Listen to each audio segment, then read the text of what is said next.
On a bustling downtown street corner, Michael Thompson was just trying to get home to his 8-year-old daughter after another exhausting double shift at the warehouse. His calloused hands gripped the worn handle of his lunchbox knuckles, white with fatigue. The autumn wind cut through his thin jacket, a reminder that winter would soon arrive and bring with it heating bills he could barely afford. The last thing he expected was to see a well-dressed woman collapse right in front of him. She crumpled suddenly like a marionette whose strings had been cut. Her expensive camel coat splayed around her on the dirty sidewalk as she clutched her chest, gasping for air. Her face framed by elegant, silver-streaked hair, contorted in pain, the kind of pain Michael recognized instantly.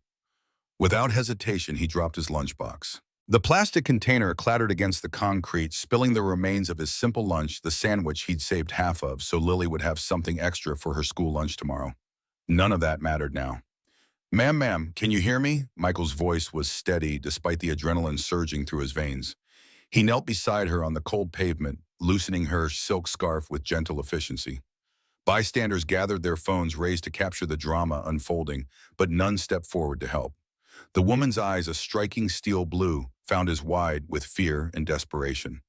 "I can't breathe," she managed, between gasps. Michael positioned his hands on her chest. "I'm going to help you. Stay with me." As he performed CPR on the cold pavement, drawing curious stares from passing strangers, Michael had no idea he was saving the life of Olivia Sterling, one of the wealthiest women in America. He was simply doing what felt right, what his late wife would have wanted him to do. When the paramedics arrived and whisked her away, Michael quietly gathered his scattered belongings and headed home, never expecting to see her again. But what Olivia Sterling did next would change everything for this struggling father who could barely make ends meet. What neither of them realized was that fate had already intertwined their lives once before, years ago, a connection buried in the past that would soon resurface and challenge everything they thought they knew about each other. The alarm clock's shrill cry pierced through the thin walls of the small two-bedroom apartment at 5:30 in the morning, just as it had every weekday for the past 2 years. Michael Thompson's calloused hand reached out from beneath the worn comforter, silencing the noise before it could wake Lily. In the gray pre-dawn light filtering through curtains that had seen better days, he could make out the familiar shapes of their modest home, the second-hand furniture arranged with care, the stack of unpaid bills on the kitchen counter that he'd deal with later, and the refrigerator covered in Lily's colorful drawings that somehow made everything feel a little brighter. Michael sat on the edge of his bed for a moment, running his hands through hair that was showing more gray each month despite his 34 years. His body ached from yesterday's double shift at the warehouse, and he knew today would bring more of the same backbreaking work. But as he heard Lily stirring in the next room, a soft smile crossed his weathered face. She was his reason for everything, his motivation to keep pushing forward when the weight of responsibility threatened to crush him. "Daddy," came a small voice from the doorway. Lily stood there in her favorite pajamas, pink ones with cartoon unicorns that Rachel had bought her for Christmas 3 years ago before everything changed. The fabric was starting to fray at the edges, but Lily refused to let him replace them. They were her connection to the mother she remembered in fragments and fading photographs. "Morning sunshine," Michael said, opening his arms wide. Lily patted across the cold linoleum floor and climbed onto his lap, her small arms wrapping around his neck. For a moment, the world felt complete again. In these quiet morning minutes before the day's struggles began, he could almost pretend that Rachel might walk through the door any moment, coffee in hand, that brilliant smile lighting up her face. "Did you sleep okay?" he asked, smoothing down Lily's tangled brown hair that was so much like her mother's. "I dreamed about Mommy again," Lily said matter-of-factly, the way children do when discussing profound things that adults struggle to comprehend. "She was making pancakes, and she said to tell you not to worry so much." Michael felt his throat tighten. Even in death, Rachel was still taking care of them both. "That sounds like something she'd say." He managed kissing the top of Lily's head. "How about we make some breakfast, not pancakes, but I think we've got enough for scrambled eggs." Their morning routine unfolded with practiced efficiency, born of necessity. Michael prepared a simple breakfast while Lily got dressed for school, their conversation flowing easily despite the early hour. She chatted about her upcoming school project on community helpers, how her teacher, Mrs. Rodriguez, had complimented her reading, and whether they could afford to get a goldfish for her birthday next month. We'll see about the goldfish. Michael said the same response he gave to most of Lily's requests these days. It wasn't a no, but it wasn't a yes either. It was the careful answer of a parent who'd learned to navigate between hope and harsh reality. As they shared their eggs at the small kitchen table, the same table where Rachel had announced her pregnancy 8 years ago, where they'd celebrated Lily's first words, where they'd held each other and cried after the doctors delivered the news that would change everything, Michael watched his daughter's animated face and marveled at her resilience. She'd been only 6 when Rachel lost her battle with cancer, yet she'd adapted with a grace that humbled him daily. Across town in a penthouse overlooking the city skyline, Olivia Sterling stood at her floor-to-ceiling windows watching the sunrise paint the sky in hues of pink and gold. In her hand, a porcelain cup of green tea had long gone cold, forgotten as she lost herself in thought. 3 days had passed since her collapse on that downtown sidewalk, since a stranger's hands had kept her heart beating when it had decided to stop. The doctors called it a warning, a severe angina episode that could have progressed to a full cardiac arrest had it not been for the immediate intervention. At 52, Olivia had built Sterling Industries from her father's modest manufacturing business into a multinational corporation worth billions. She was known for her 16-hour workdays, her refusal to delegate critical decisions, and her ability to outwork competitors half her age. The boardroom walls had witnessed countless deals, closed by her sharp intellect and unwavering resolve. But for the first time in her career, she felt vulnerable, mortal. The steady beeping of medical equipment in the hospital had been a metronome counting down the seconds of her life. Seconds she owed to a stranger who had disappeared as quickly as he had appeared. Her reflection in the window showed a woman impeccably put together. Silver-streaked dark hair in a sleek bob, tailored charcoal suit, minimal jewelry save for her mother's pearl earrings. But her eyes betrayed the unease that had settled in her chest alongside the lingering soreness from the CPR compressions. The penthouse with its minimalist design and museum-quality art suddenly felt cavernous and empty. 40 floors above the city, she was isolated from the world below, a world where strangers sometimes saved each other without expectation of reward. "Ms. Sterling," her assistant's voice came through the intercom. "Mr. Chen is here with the security team's report." Olivia pressed the response button. "Send them in." Richard Chen, her COO and closest business confidant for the past decade, entered with David Walsh, head of security. Both men carried the careful expressions of those bearing news they weren't sure how to deliver. "Olivia," Richard began, using her first name as he only did in private meetings. "We've identified him, the man who helped you." Her heart quickened. "Show me." David opened a folder containing surveillance images, traffic camera stills, and a comprehensive profile assembled with the efficiency that only corporate resources could command. "Michael Thompson, 34 years old, widowed, 1 daughter." David read. "Works at Morrison Warehouse on the east side. Wife died of cancer 2 years ago. Financial records show he's struggling but has never missed a rent payment." Olivia studied the expanded photographs. Even in the grainy security footage, she could see the character in Michael's face, a kind of weathered handsomeness that came from hard work and harder times, but also a gentleness around his eyes that spoke of compassion. "He has a daughter," she asked, focusing on that detail.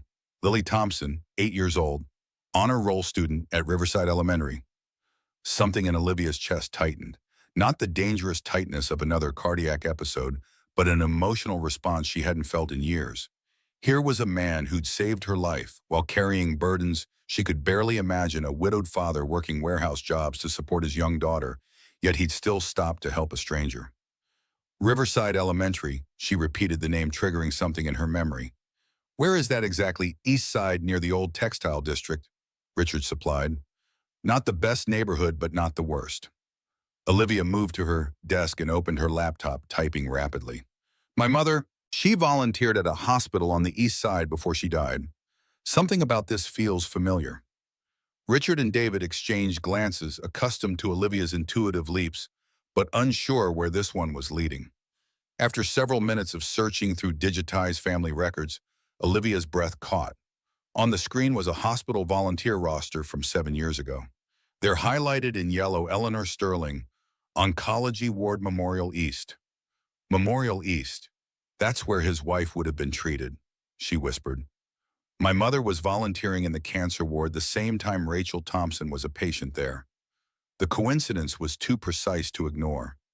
Fate had connected them years before through the kindness of her mother and the suffering of his family. And now through his kindness, their paths had crossed again. I want to meet him, Olivia said firmly, closing her laptop. Arrange it. Today. Olivia, Richard cautioned, perhaps it would be better to send a representative a nice thank you note, maybe a gift. No. Her voice carried the authority that had built a business empire. This isn't about corporate gratitude or public relations. This is personal. This man saved my life when he could have walked past like everyone else did. And there might be a connection here that goes beyond coincidence. The knock on Michael's apartment door came at 6:30 that evening, just as he was helping Lily with her math homework at their small kitchen table. He frowned, checking the time on the microwave clock. They weren't expecting anyone, and their elderly neighbor, Mrs. Rodriguez, usually called before stopping by. Stay here, sweetheart, he told Lily, rising from his chair with the caution of someone who'd learned that unexpected visitors rarely brought good news. Through the peephole, he saw a woman in an expensive-looking coat standing in the hallway. She appeared nervous, shifting her weight from one foot to the other, and Michael noticed she was holding what looked like a handwritten envelope. She didn't look like a bill collector or social worker, but her presence still made him uneasy. Can I help you? He asked through the door. Mr. Thompson, my name is Olivia Sterling. I believe you helped me on Tuesday afternoon downtown. I was hoping we could talk for a moment. Michael's brow furrowed in confusion. The name sounded vaguely familiar, but he couldn't place it immediately. Then the memory surfaced, the well-dressed woman who'd collapsed on the sidewalk, the heart attack, the paramedics. But how had she found his address? He opened the door, keeping the chain latched. I'm sorry, I don't understand. How did you find me? Please, Olivia, said her voice carrying a mix of urgency and vulnerability that surprised him. I know this is unusual, and I know you probably want to forget what happened, but I needed to find you. You saved my life. Michael studied her face through the gap in the door. She looked healthier than she had lying on the sidewalk, but there was something in her eyes, a sincerity that convinced him she wasn't there to cause trouble. Still, he glanced back at Lily, who was watching from the kitchen table with curious 8-year-old eyes. Just a minute, he said, closing the door to remove the chain. When he opened it again, Olivia Sterling stood before him with a grateful smile that transformed her entire face. Thank you for agreeing to see me, she said. I hope I'm not interrupting anything important. Just homework, Michael replied, still feeling off balance. Please come in, though I have to warn you, the place isn't much to look at.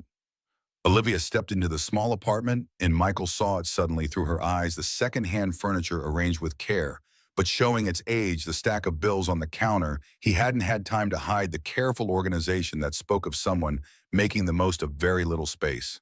But what struck Olivia most were Lily's drawings covering the refrigerator, bright splashes of color that brought life to the modest kitchen.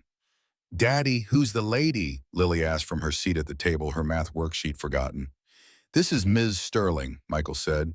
She's the person I helped the other day. Lily's face brightened with understanding. The sick lady, are you feeling it better now? Olivia's heart melted at the genuine concern in the child's voice. Much better, thank you. And please call me Olivia. What's your name? Lily Thompson. I'm 8 years old and I'm in 3rd grade. Did my daddy really save your life? He absolutely did, Olivia said, settling into the chair Michael offered. Your father is a hero. Michael felt heat rise in his cheeks. I just did what anyone would do. How are you feeling? You looked pretty bad there for a while. I was bad there for a while, Olivia admitted. The doctor said if you hadn't acted so quickly, I might not have made it. She reached into her purse and withdrew the handwritten envelope. Unlike the typed formal communications that usually bore her name, this letter had been written in her own careful script, each word chosen with deliberation. This is for you, she said, offering the envelope to Michael. But before you open it, I want you to know that finding you has been one of the most important things I've ever done. Michael accepted the envelope with hesitation, his calloused fingers careful with the expensive paper. You really didn't need to go to all this trouble. I'm just glad you're okay.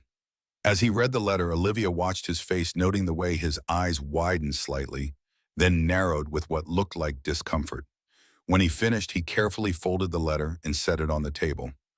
This is very generous, he said quietly, but I can't accept this. Olivia had anticipated this response. The letter contained a check for $50,000 money that could solve Michael's immediate financial problems and provide security for Lily's future. But she'd also learned enough about Michael Thompson to know that his pride might be as strong as his compassion. Mr. Thompson, Michael, you saved my life. That's not something that can be repaid with words alone. It can be repaid with words, Michael replied firmly. Knowing you're okay. Knowing you took the time to find me and say thank you. That's enough. More than enough. Lily looked between the adults, sensing tension she didn't fully understand. Daddy, what's in the letter? Nothing for you to worry about, sweetheart, Michael said, then turned back to Olivia. Ma'am, I appreciate what you're trying to do, but I didn't help you expecting anything in return. Taking money for it would make it feel like I was paid to care about another human being. Olivia felt a stab of admiration mixed with frustration. Here was a man who could clearly use financial help, yet he was refusing what most people would consider a windfall because accepting it would compromise his principles. It was both noble and heartbreaking. What if it wasn't payment, she asked carefully.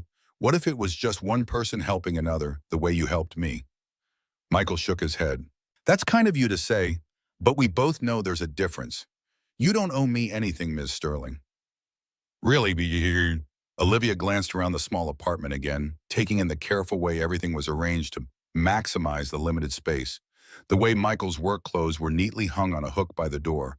The way Lily's school papers were proudly displayed on the refrigerator alongside her artwork. This was the home of people who took care of what they had, who found ways to make less feel like enough. Can I ask you something? Olivia said. Do you know who I am? Michael hesitated. The woman I helped. Beyond that, no. I'm the CEO of Sterling Industries. His expression remained unchanged. I'm sorry I don't follow business news much. The humility in his response touched her. Most people would have immediately recognized her name, or at least pretended to. There's something else, Olivia continued, her voice softening. Something that might explain why I feel so connected to this situation. My mother, Eleanor Sterling, volunteered at Memorial East Hospital about 7 years ago, in the oncology ward. Michael went very still, his eyes suddenly sharp with focus. Eleanor, the volunteer with the pearl earrings who brought books to the patients. Olivia's hand instinctively went to her ear where she wore those same pearls. Yes, that was my mother. She was kind to Rachel, my wife, during her treatments. Michael said, his voice rough with emotion. She would read to her when I couldn't be there because of work. She even brought special treats for Lily when she visited. He swallowed hard. Your mother made some of Rachel's darkest days a little brighter. Lily looked up at the mention of her mother. The lady with the cookies, I remember her. The coincidence stunned them both into momentary silence. The universe had connected them years ago through kindness and suffering, and now had brought them full circle through another act of kindness. I had no idea, Michael said finally. When did she? 5 years ago, Olivia replied. Heart failure, like what almost happened to me. The irony wasn't lost on either of them. Eleanor Sterling had comforted Rachel Thompson in her final months, and now Michael Thompson had saved Eleanor's daughter from a similar fate. Olivia reached across the table not for the letter with the check, but for Michael's hand. Her manicured fingers were smooth against his calloused palm. Now, do you understand this isn't charity? This is the universe giving me a chance to complete a circle that my mother started. Please let me help you the way you helped me, the way my mother tried to help your family. Michael looked at his daughter, bent over her math problems, with the same concentration her mother had brought to everything she did.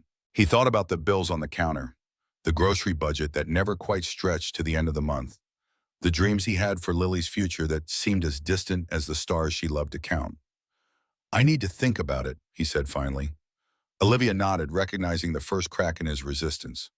That's all I ask, think about it. As she prepared to leave, a thought occurred to her, a different approach that might preserve Michael's dignity while still allowing her to express her gratitude. Actually, there might be another way I could thank you, she said carefully. Sterling Industries is looking for a facilities coordinator for our main campus. It's a real position with real responsibilities overseeing maintenance, safety protocols, building operations. The salary is $65,000 a year, plus health insurance, dental, and a retirement plan. Michael's expression shifted from polite resistance to cautious interest. What qualifications would I need for something like that? You've worked in warehouses, which means you understand logistics and safety requirements. You have mechanical aptitude. I can see that from how well-maintained everything is here, despite limited resources. Most importantly, you care about doing things right. She reached into her purse and produced a business card, placing it on the table. Think about that too. No pressure, no obligation. Just think about it. After Olivia left, Michael sat on the couch with Lily, both of them looking at the business card on their coffee table. It seemed to glow with possibility, representing a world so different from their current life that it felt almost fictional. "What do you think, sweetheart?" Michael asked. "I think she's nice," Lily said thoughtfully. "And I think Mommy would want you to take the job. She always said, good things happen to good people, but sometimes you have to be brave enough to say yes." Michael pulled his daughter close, marveling once again at her wisdom. Maybe it was time to be brave enough to say yes to something better. That night, as Lily slept, Michael took out the Warren family photo he kept in his wallet. In it, Rachel cradled newborn Lily while Michael looked on with the stunned expression of a new father. Rachel's eyes sparkled with joy and mischief, her dark hair falling in waves around her shoulders. "What should I do, Rach?" he whispered to the photograph. "It feels like charity, but also like opportunity. Like the universe might be giving us a second chance."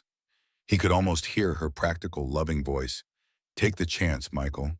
Not just for Lily, but for yourself too. You deserve good things." Olivia Sterling was not accustomed to waiting for answers. In the corporate world, her decisions were implemented immediately, her strategies executed without hesitation. But as days passed with no word from Michael Thompson, she found herself uncharacteristically anxious. "He'll call," Richard assured her during their morning briefing. "A job like that with those benefits, he'd be crazy not to." "You don't understand," Olivia replied, staring out at the city spread below her office windows. "This isn't about logic or economics for him. It's about pride, dignity.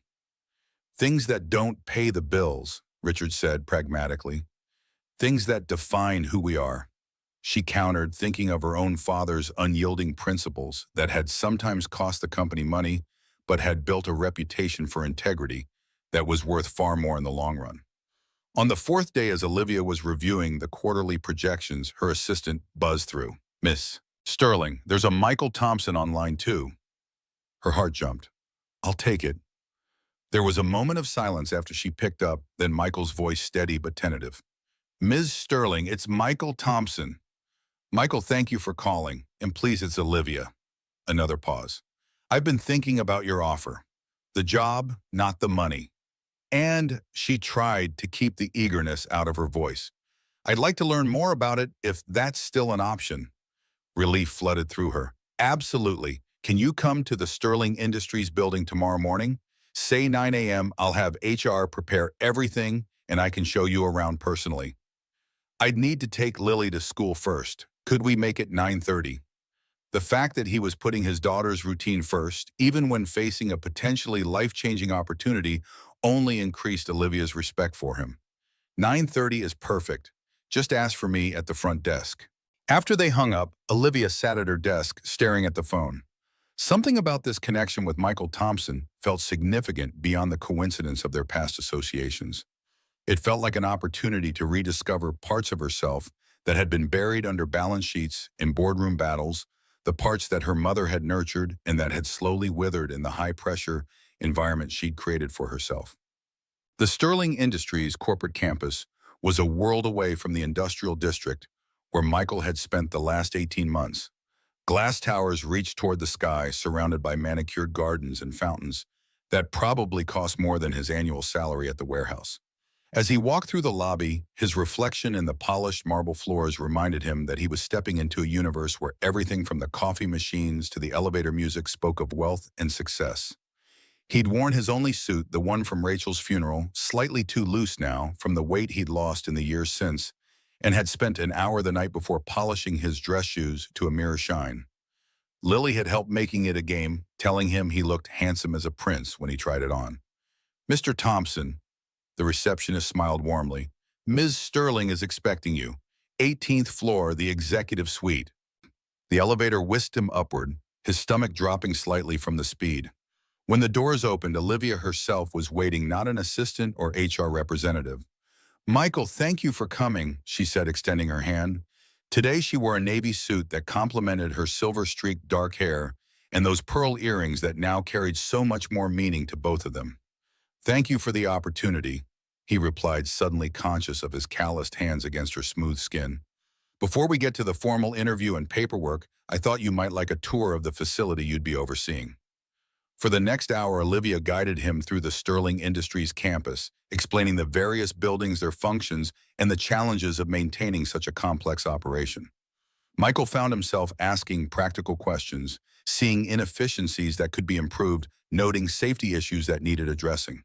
"The backup generator system is outdated," he observed as they examined the mechanical rooms. "If you had a power failure in winter, you could lose heating to the east wing before the secondary systems kicked in." Olivia raised an eyebrow, impressed. "That's exactly the kind of practical knowledge we need. Our last facilities manager was more focused on aesthetics than functionality."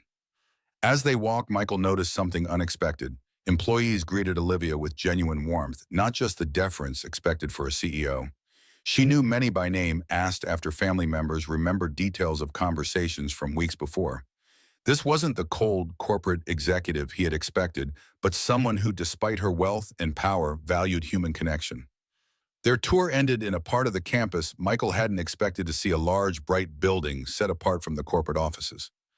"This is our on-site childcare center," Olivia explained, leading him inside. The facility was impressive, spacious playrooms, a reading corner filled with books, an outdoor playground visible through large windows. Children of various ages were engaged in activities under the supervision of attentive staff. "All employees have access to this?" Michael asked, thinking of how much easier his life would be if Lily could come to work with him instead of juggling after-school programs and neighbors' help. "Yes, from entry-level to executives. My father believed that supporting families was good business. Happy parents make productive employees." Olivia watched his face carefully. "Lily would be welcome here after school. The center runs until 6 p.m. and they provide homework help, activities, even dinner if needed." Michael's throat tightened with emotion he couldn't express. This single benefit would transform their daily lives in ways Olivia couldn't possibly understand. No more racing to pick Lily up. No more begging favors from Mrs. Rodriguez. No more guilt about leaving his daughter with strangers while he worked late shifts. "I don't know what to say," he managed finally. "Say you'll consider the position," Olivia replied. "The HR director is waiting to discuss the details with you." The meeting with HR was straightforward. The job was legitimate, the salary and benefits as Olivia had described. Michael would be responsible for the maintenance and safety of the entire Sterling campus, managing a team of technicians, coordinating with contractors, and ensuring that the physical infrastructure supported the company's operations. "When would you need an answer?" Michael asked as the meeting concluded. "We'd like to fill the position within 2 weeks," the HR director said, "but Ms. Sterling indicated that she's willing to hold it for you if you need time to consider." Back in Olivia's office, with its panoramic views of the city, Michael struggled to process everything he'd seen and heard. The opportunity was beyond anything he could have imagined. A salary that would eliminate their financial struggles, benefits that would provide security for Lily, a work environment that seemed to value the very principles he tried to live by. But something still held him back, a nagging sense that this was charity disguised as opportunity, that he was being given something he hadn't earned. "You're still hesitating," Olivia observed, sitting across from him in a comfortable seating area rather than behind her imposing desk. "It seems too good to be true," Michael admitted. "Why me? There must be hundreds of qualified candidates for a position like this." Olivia leaned forward, her eyes intense. "Because of what you did on that sidewalk. Not just the CPR, though, that saved my life. It's what your action revealed about your character. You stopped to help when dozens of others walked by. You didn't ask for recognition or reward. You just did what was right because it was right." She gestured toward the window, toward the corporate campus spread below. "Do you know how rare that quality is in this world? I've spent my career surrounded by people seeking advantage, looking for angles, calculating cost-benefit ratios for every action. You acted from pure compassion. That's the kind of person I want working here." Michael was silent, absorbing her words. Put that way, it didn't sound like charity, but like recognition of something valuable he possessed, something that couldn't be measured in degrees or certifications, but was perhaps more important. There's more, Olivia continued, her voice softening. When I learned about my mother's connection to your family, it felt like the universe was sending a message. Eleanor Sterling spent her life trying to make the world better for others. In her memory, I want to do the same. Not as charity, but as continuation of her legacy. The mention of Eleanor, the kind volunteer who had brightened Rachel's darkest days, broke through Michael's final resistance. If their roles were reversed, if he had the means to help the child of someone who had comforted Lily during a crisis, wouldn't he do the same? I need to talk to Lily, he said finally. This would change her life too. Of course. Olivia smiled, recognizing that the tide had turned. Family comes first. Always. As Michael left the Sterling building, the weight of constant worry about money, about Lily's future, about whether he was enough, it was still there, but it felt more manageable now. Olivia Sterling had offered them a chance at something better, and his pride shouldn't be allowed to stand in the way of Lily's opportunities. What he didn't know as he headed home to discuss this new possibility with his daughter was that fate wasn't finished weaving its complex pattern around their lives. The connection between the Thompsons and the Sterlings went deeper than either of them yet realized, a truth buried in corporate archives that would soon emerge to test their newfound relationship in ways neither could imagine. That evening, as Lily excitedly made a list of reasons Daddy should take the new job, Olivia sat in her office long after the building had emptied, looking at an old photograph of her mother volunteering at Memorial East. Eleanor's kindness had formed the first thread connecting their families. Michael's compassion had strengthened that bond. But what would happen when the third thread, the one hidden in her father's private files, came to light? Olivia closed the folder containing the hospital volunteer records and turned instead to a dusty box she'd retrieved from the company's archives. Records from the Sterling Industries expansion 15 years ago, when her father had made the controversial decision to close several smaller factories, including one in the very neighborhood where Michael now lived. She hadn't made the connection until HR ran a more detailed background check on Michael. His father had worked at that factory for 20 years before the closure forced him into early retirement. The financial strain had contributed to his death from a heart attack just 2 years later. In essence, the Sterling family had played a role in the hardships the Thompsons had endured even before Rachel's illness.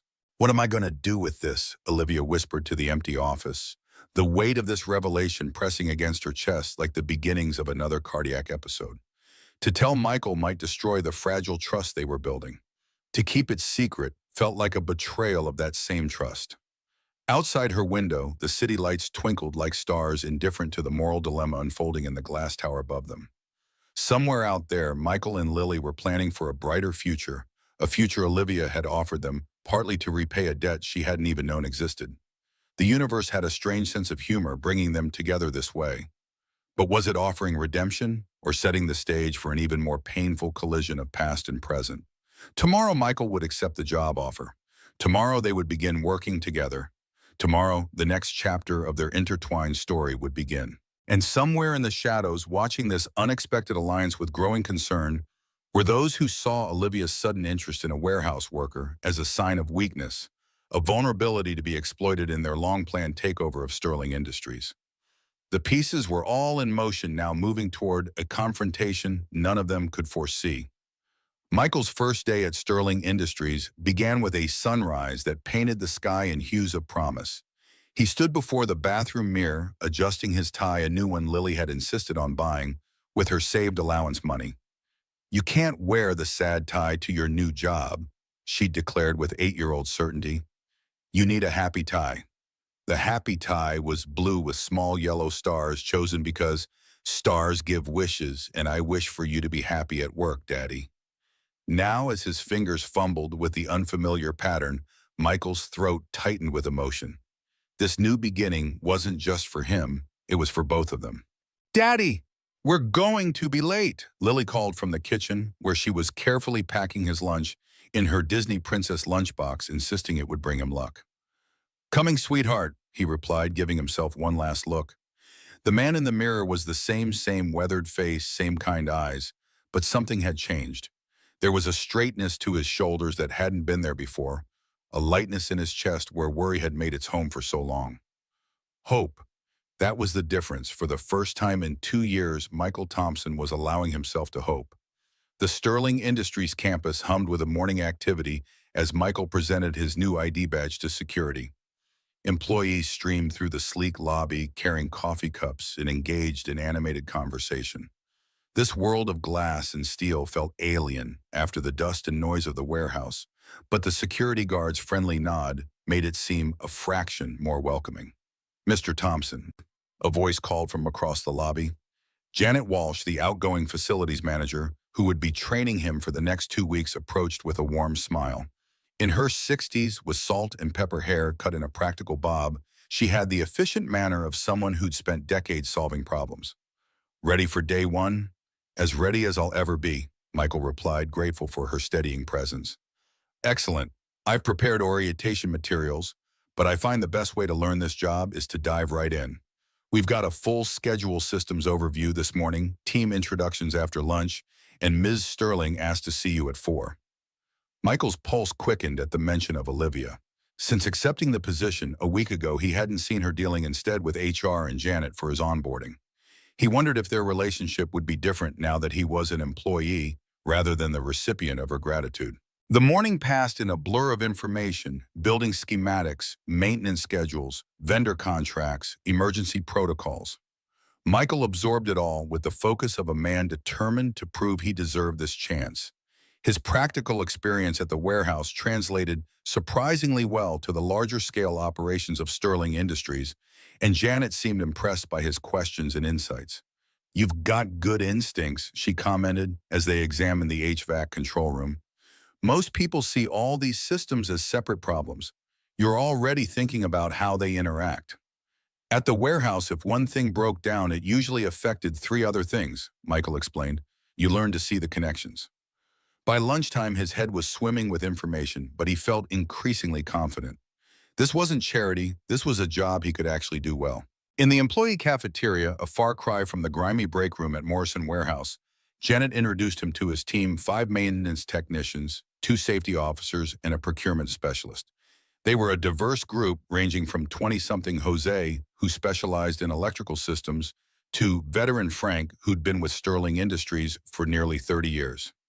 "So you're the guy who saved the boss lady," Frank said bluntly as they sat with their trays.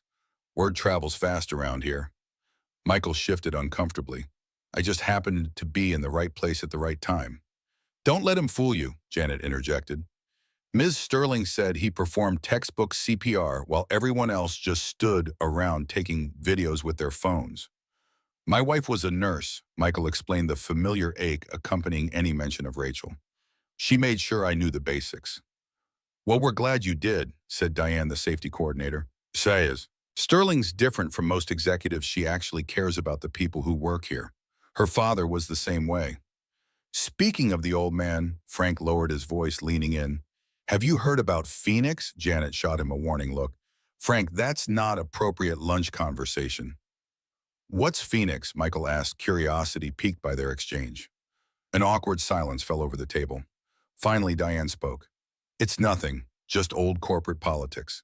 Before Michael could press further, his phone vibrated with a text message from the child care center. "Lily arrived safely from school. She wants you to know she made a new friend named Emma, and they're building a super castle together." The simple message brought a smile to his face, momentarily distracting him from the mysterious Phoenix. He showed the text to Janet, who beamed. "The child care center is one of Ms. Sterling's pet projects," she explained. "Her father started it, but she's expanded it considerably. Child of the center yourself, aren't you, Jose?" The young electrician nodded. "My mom was a receptionist here. I practically grew up in that child care center. Now my little sister goes there while mom works in accounting." Michael absorbed this information, adding it to his growing understanding of Olivia Sterling. The woman who ran this corporate empire wasn't just the efficient CEO he'd glimpsed in business profiles. She was someone who continued her family's tradition of caring for employees and their families. After lunch, Janet took him on a tour of the employee housing complex adjacent to the campus, another Sterling initiative that provided affordable apartments for workers who would otherwise face long commutes. "These units are always waitlisted," Janet explained as they walked through the courtyard. "Reasonable rent, walking distance to work priority spots in the childcare center." For a single parent or a young family, it's a godsend. Michael studied the modest but well-maintained buildings with growing interest. His current apartment was a 45-minute bus ride from Sterling Industries, and the idea of Lily being able to walk to the childcare center from their home was appealing. But he was getting ahead of himself. He'd only just started the job. "Does everyone who works here live in company housing?" he asked. "No, maybe 15% of employees. It started as a program for entry-level workers who couldn't afford the rents closer to downtown, but it's expanded over the years." Janet checked her watch. "We should head back. Ms. Sterling will be expecting you soon." As they walked back toward the main building, Michael noticed a sleek black car pulling up to the executive entrance. Three men in expensive suits emerged, their expressions serious as they strode into the building like they owned it. "Who are they?" he asked Janet. Her face tightened. "Apex Capital representatives. They've been sniffing around Sterling Industries for months looking for weaknesses." She lowered her voice. "Between us, they're vultures. They buy companies, strip them for parts, and lay off half the workforce. Everything the Sterlings built, the child care center, employee housing profit sharing, would be gone in a heartbeat if they got control." Michael felt a chill at her words. The opportunities Sterling Industries provided weren't just about profits. They were about people. People like him and Lily who needed more than just a paycheck to build a decent life. "How likely is that to happen?" he asked. Janet shook her head. "Miss Sterling would never sell willingly, but Apex is persistent and they play dirty. Just last month, we had an unexplained equipment failure that shut down production for 3 days. Very convenient timing for Apex to point out to shareholders how Sterling's value was dropping." Michael filed this information away as they continued toward the executive floor. The stakes were higher than he'd realized. This wasn't just a job. It was part of something bigger, something worth protecting. Olivia Sterling's office was a study in controlled elegance, floor-to-ceiling windows offering panoramic city views, modern furniture in muted tones, and surprisingly few of the ostentatious displays of wealth Michael had expected.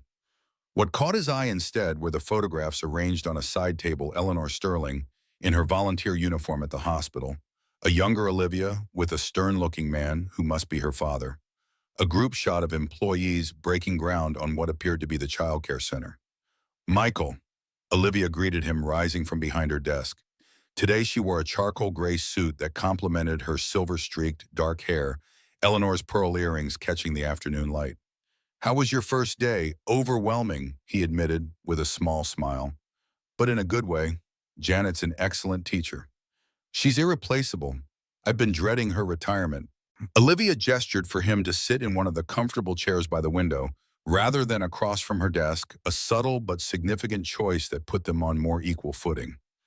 The childcare center texted that Lily's settling in well. "She made a friend already." "That's typical. Lily never meets a stranger." "Like her father," Olivia observed. "You seem to have made quite an impression on your team already." Michael felt a flush of pride at her words. "They're good people, knowledgeable, dedicated."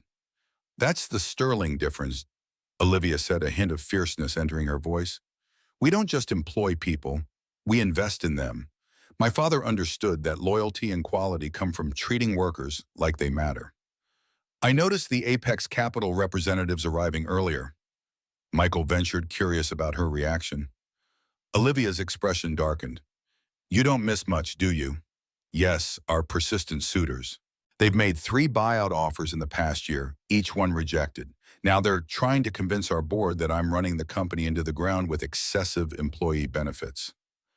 "That doesn't seem to be the case from what I've seen today. Sterling Industries has been profitable for 47 consecutive years," she said with quiet pride. "We've weathered recessions, market shifts, and technological revolutions without ever laying off employees or cutting benefits. My father built this company on the radical notion that treating people well is good business." "So, why does Apex want it so badly?" Olivia's eyes met his, sharp with intelligence and worry. "Our real estate holdings alone are worth billions. Our patents and intellectual property even more. But what they really want is to dismantle everything we've built and extract maximum short-term profit regardless of the human cost." Michael thought of Jose, whose entire family depended on Sterling Industries, not just for employment, but for housing and childcare. Of the maintenance team who spoke of their jobs with pride rather than resignation. Of Lily building a super castle with her new friend in a childcare center that would have been unaffordable for a single father on a warehouse salary. That would be a tragedy, he said simply. Yes, it would. Olivia's gaze softened. Which is why I wanted to speak with you today. Not just as your new employer, but as someone who values your perspective. You see things clearly, Michael. You understand what matters. The compliment warmed him in unexpected ways. In the warehouse, his observations and suggestions had been dismissed or ignored by management focused only on quotas and costs. To have his insight valued by someone like Olivia Sterling was both unfamiliar and deeply gratifying. I'd like you to be my eyes and ears on the ground, she continued. The executive team gives me polished reports, but I need to know what's really happening. Maintenance issues, safety concerns, employee morale, anything that doesn't seem right. You think something's wrong? Michael asked, picking up on the undertone in her request. Olivia hesitated, then seemed to make a decision. The equipment failure Janet probably told you about, it wasn't an accident. Someone deliberately sabotaged our main production line subtly enough that it looked like mechanical failure, but definitively intentional, according to the forensic engineers. You think Apex is behind it? I can't prove anything, but the timing was suspiciously convenient. They had a full presentation ready for our shareholders about Sterling's infrastructure problems just days after the failure. Michael's mind raced, connecting dots. So you want me to watch for similar sabotage attempts? Among other things, your background gives you a unique perspective. You know how things actually work, not just how they appear on reports. Olivia leaned forward, her expression intense. I'm not asking you to spy, Michael. I'm asking you to help me protect what we've built here. The "we" wasn't lost on him. Olivia was already including him in the Sterling community, making their cause his cause. And surprisingly, it didn't feel manipulative. It felt right. The values she described, taking care of people, building something sustainable, doing business with integrity, were values he believed in too. I'll keep my eyes open, he promised. For what it's worth, I think what you've built here is worth protecting. Olivia's smile transformed her face, removing years of stress and revealing the woman beneath the CEO exterior. Thank you, Michael. That means more than you know. As he left her office, Michael couldn't help feeling that his role at Sterling Industries might be more significant than he'd initially thought. He wasn't just maintaining buildings, he was helping to preserve a vision of business that put people first, a vision increasingly under threat. What he didn't know was how personal that threat would soon become. The first month at Sterling Industries passed in a whirlwind of learning and adjustment. Michael absorbed Janet's decades of institutional knowledge like a sponge, making the facilities roll his own, with a combination of practical problem-solving and genuine care for the people who work there. Lily thrived in the childcare center, her friendship with Emma blossoming into daily adventures. For the first time since Rachel's death, Michael saw his daughter truly carefree, making art projects, participating in science activities, even beginning to learn Spanish from one of the caregivers. Their financial situation improved dramatically. Michael's salary covered their expenses with room to spare, allowing him to start paying down Rachel's medical bills and even begin a modest college fund for Lily. They moved into a 2-bedroom apartment in the Sterling Employee Housing Complex, cutting his commute to a 5-minute walk and giving Lily a room of her own decorated with the space-themed bedding she'd coveted, but he'd never been able to afford. Most surprisingly, Michael's relationship with Olivia evolved from employer-employee to something approaching friendship. Their weekly meetings to discuss facilities issues often extended beyond professional matters to personal conversations. Books they'd both read, memories of Eleanor's kindness, Lily's latest accomplishments. Olivia even joined them for dinner one evening at their new apartment, bringing a children's astronomy book for Lily that became her nightly reading. But beneath this new stability, Michael sensed growing tensions within Sterling Industries. The Apex representatives were increasingly present, their sleek black car often parked in the executive lot. Board meetings ran longer, sometimes late into the night, with Olivia emerging looking drained but determined. Security measures tightened throughout the campus with new protocols implemented and access restricted to certain areas. The mysterious Phoenix Frank had mentioned surfaced occasionally in hushed conversations that stopped when Michael approached. Whatever it was, it seemed to divide longtime employees, some speaking of it with reverence, others with discomfort or outright disapproval. Then came the night that changed everything.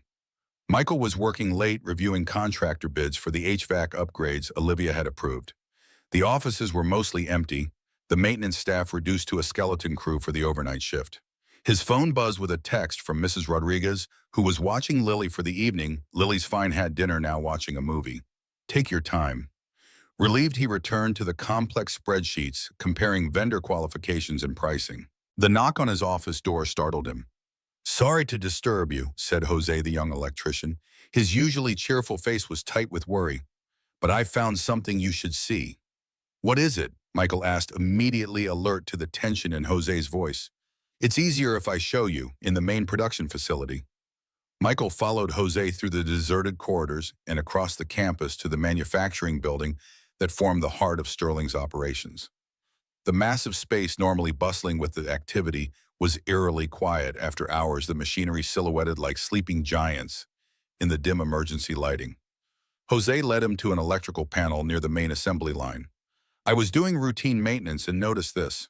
He pointed to a small device attached to the interior wiring, nearly invisible unless you knew where to look. "It's not standard equipment." Michael leaned closer, examining the device without touching it. "Some kind of timer." "I think so, connected to the control systems for the cooling units." Jose's voice dropped lower. "If those fail while the assembly line is running at capacity, overheating, shutdown, possible fire." Michael finished the thought, a chill running down his spine. This wasn't a subtle sabotage like the previous incident. This was potentially catastrophic. "When did you check this panel last?" 3 days ago. It wasn't there then." "You're sure?" Jose nodded, his expression grave. "I have a photographic memory for electrical systems." "That's new." Michael made a quick decision. "Don't touch anything. I need to call Ms. Sterling." Olivia answered on the first ring, her voice sharp with concern when he explained what they'd found. "I'm still in the building." "Stay there. I'm coming down with security." 20 minutes later, Olivia and the head of security examined the device while Michael and Jose stood back. The security chief, a former military man named Davis, carefully photographed everything before disconnecting the device. "Definitely a timer," he confirmed grimly. "Set to trigger at 10 a.m. tomorrow, right when production would be at peak capacity." Olivia's face was pale but composed, her eyes hard as she studied the device. "Who had access to this area in the past 3 days?" "According to the logs, maintenance staff, production supervisors, and—" Davis hesitated. "The Apex representatives who toured the facility yesterday." "Of course," Olivia said bitterly. "A major equipment failure right before the shareholder meeting would be perfectly timed for them to swoop in with another takeover bid." "We should call the police," Michael suggested. Olivia shook her head. "And tell them what we have suspicions, but no proof. Apex would claim we planted the device ourselves to discredit them." She turned to Jose. "Thank you for your vigilance. This could have been disastrous." The young electrician straightened with pride at her recognition. "Just doing my job, Ms. Sterling." "You did more than that. You may have saved lives." Olivia turned to Michael. "Walk with me back to the office. We need to discuss next steps." As they crossed the darkened campus, Olivia's heels clicking sharply against the pavement, Michael studied her profile, the determined set of her jaw, the tension in her shoulders. Despite the late hour and the shock of what they'd discovered, she radiated controlled strength. "You don't seem surprised," he observed, "about the sabotage attempt." "I'm not. Disappointed in humanity, perhaps, but not surprised." Olivia's pace didn't slow. "This is how Apex operates. They create problems, then present themselves as the solution. 3 companies in our sector have fallen to them using similar tactics. But this goes beyond corporate tactics. This could have hurt people. That's a cost they're willing to accept." The bitterness in her voice was palpable. "The workers on that assembly line aren't people to them. They're expenses on a spreadsheet." In her office, Olivia poured 2 glasses of amber liquid from a crystal decanter. "Scotch, my father's preferred crisis management tool." She handed one to Michael. "You look like you could use it." He accepted the glass but didn't drink immediately. "What happens now?" "We increase security. Install cameras covering every inch of the production facilities. Implement a buddy system for maintenance checks. Olivia took a sip of her scotch, the liquid catching the light as she swirled it. And we accelerate Phoenix. There it was, the mysterious Phoenix mentioned so casually yet clearly significant. Michael hesitated, then decided to ask directly. What exactly is Phoenix? Olivia studied him for a long moment, as if weighing something in her mind. Then she set down her glass and moved to a painting on the wall, an abstract rendering of flames in vibrant oranges and reds. She swung the painting away from the wall, revealing a safe. After entering a combination, she removed a thick folder stamped with the word Phoenix in bold red letters. Phoenix was my father's contingency plan, she explained, returning to her seat and opening the folder. His way of ensuring that Sterling Industries would never fall into the hands of people who would destroy what he built. Inside were legal documents, architectural plans, and what appeared to be financial statements. Olivia spread them on the coffee table between them. Sterling Industries doesn't just own this campus. We own substantial real estate throughout the city, housing developments, community centers, even the hospital where my mother volunteered, all held by separate subsidiaries and trusts. She pointed to a complex organizational chart. If Apex or any similar entity gains control of Sterling, these assets automatically transfer to a foundation dedicated to continuing our community programs with ironclad protections against sale or liquidation. Michael studied the documents with growing amazement. You're saying even if they take over the company, they get the manufacturing facilities and patents, yes, but not the real estate, not the community infrastructure, and not the loyalty of our workforce. Olivia's eyes gleamed with fierce pride. Phoenix isn't about saving the company. It's about saving what matters most, the people and communities we support. That's brilliant, Michael said, genuinely impressed by the foresight and complexity of the plan. But why all the secrecy? Why do some employees seem uncomfortable about it? Olivia's expression shadowed. Because Phoenix has evolved over time. My father's original plan was defensive, protect assets, preserve programs. But after he died, he expanded it. She turned to another section of the folder, revealing what looked like employee profiles and investment structures. The most valuable asset at Sterling isn't our buildings or patents, it's our people. Phoenix now includes a pathway for employee ownership if Apex succeeds. Key personnel would receive substantial stakes in the restructured organization. Michael began to understand the ethical complexity. So some employees stand to benefit financially if Apex takes over. Potentially, yes.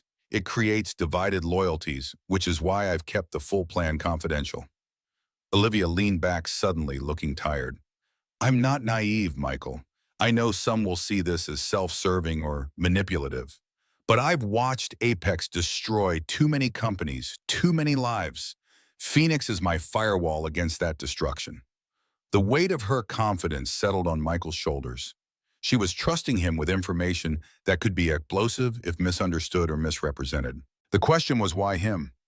As if reading his thoughts, Olivia continued, I'm telling you this because I need allies I can trust, people who understand what's really at stake. From the moment you stopped to help a stranger on that sidewalk, you've demonstrated the values Sterling was built on: compassion, integrity, practical problem solving. Her words warmed him, but Michael remained pragmatic. I appreciate your confidence, but I'm still new here. There must be longtime employees who understand the company better. Length of service doesn't always equate to shared values, Olivia replied. Besides, you bring a perspective most of my executives lack. You know what it means to struggle to work multiple jobs, to worry about healthcare and childcare. You understand why what we do matters. Put that way, it made sense. Michael had lived the reality that Sterling's policies were designed to address. He'd experienced firsthand how access to affordable housing, quality childcare, and decent healthcare could transform a family's life. What do you need from me? He asked. For now, just awareness. Keep your eyes open. Report anything unusual directly to me. Olivia began returning the documents to the folder. And there's one more thing, something personal I'd like your help with. Of course. My doctor has ordered a series of cardiac stress tests next week. Apparently, surviving one heart attack makes them nervous about a second. She attempted a smile that didn't reach her eyes. I'd appreciate if you could accompany me. The medical jargon can be overwhelming, and I trust your judgment. The request surprised him. This wasn't a business matter, but something deeply personal, a vulnerability she was choosing to share with him. I'd be honored, he said simply. Rachel went through so many tests. I got pretty good at translating doctor speak. Thank you, Michael. The gratitude in her voice was genuine. It's been a long time since I've had someone I could rely on this way. As he left her office, Michael's mind whirled with everything he'd learned. The sabotage attempt, Phoenix, Olivia's trust in him. It was a lot to process, especially for someone who just weeks ago had been anonymously stacking boxes in a warehouse. What troubled him most was the deliberate targeting of Sterling Industries by people who saw its employee-centric model as wasteful rather than valuable. The world already had enough companies that treated workers as disposable resources. Places like Sterling, which recognized the humanity of their employees, were rare and precious. Little did he know that the greatest threat to his newfound stability wasn't Apex Capital, but a secret buried in Sterling's past, a secret directly connected to his own family's suffering. 3 days later, Michael accompanied Olivia to her cardiac tests at Memorial East Hospital, the same hospital where Rachel had received her cancer treatments, where Eleanor Sterling had volunteered, where their family's paths had first crossed years before. Walking through those familiar corridors brought a flood of memories. Rachel's courage as her body betrayed her, Lily's small hand clutching his as they visited Mommy, the crushing weight of helplessness as he watched his wife's strength fade day by day. But there were gentler memories too. Eleanor Sterling bringing books and comfort to Rachel during treatments. The compassionate nurses who explained procedures in terms they could understand. The child life specialist who helped Lily process what was happening through art and play. Are you okay? Olivia asked as they waited in the cardiology department. Being back here must be difficult. It's strange, Michael admitted. Like walking through a dream where everything is familiar but slightly off. Rachel was in oncology, not cardiology, but the smells, the sounds, they're the same. Olivia touched his arm lightly, her fingers warm against his sleeve. We can find another hospital if this is too much. No, it's actually important somehow. Full circle. He managed a small smile. Besides, this is where your mother volunteered. It feels right. The tests themselves were straightforward EKG echocardiogram stress test. Michael sat nearby throughout, asking clarifying questions when medical terminology became too dense, taking notes on the doctor's recommendations. Olivia, usually so commanding in her corporate environment, seemed smaller somehow in the hospital gown, more vulnerable. Dr. Williams, the cardiologist, was cautiously optimistic. The damage from your first episode appears to be healing well, Ms. Sterling. However, your stress levels remain concerning, and there's a family history we need to consider. My father died of a heart attack, Olivia acknowledged, and my mother had congestive heart failure. Exactly, which means lifestyle modifications aren't optional for you, they're essential. Dr. Williams looked pointedly at Michael. She needs regular exercise, a heart-healthy diet, and most importantly, stress management. Corporate empires don't run themselves, I understand, but they're not worth dying for. I'll make sure she follows your recommendations, Michael promised, ignoring Olivia's raised eyebrow at his presumption. As they left the hospital, Olivia was uncharacteristically quiet. They walked to the parking garage where her driver waited, the late afternoon sun casting long shadows across the pavement. Thank you for coming with me, she said finally. It was easier having someone there. That's what friends do, Michael replied, the word friends feeling both right and somehow insufficient for the complex relationship they'd developed. Olivia's smile was soft, genuine, in a way her professional smiles rarely were. Friends, yes, I suppose we are. The moment lingered between them, charged with unspoken possibilities. Then Olivia glanced at her watch, the CEO persona sliding back into place. I should get back to the office. The board meeting is tomorrow and I need to prepare. Don't stay too late, Michael reminded her. Doctor's orders. Yes, sir. She mock saluted, then surprised him by adding, why don't you and Lily come for dinner this weekend? I have a house with a ridiculously large kitchen that I rarely use.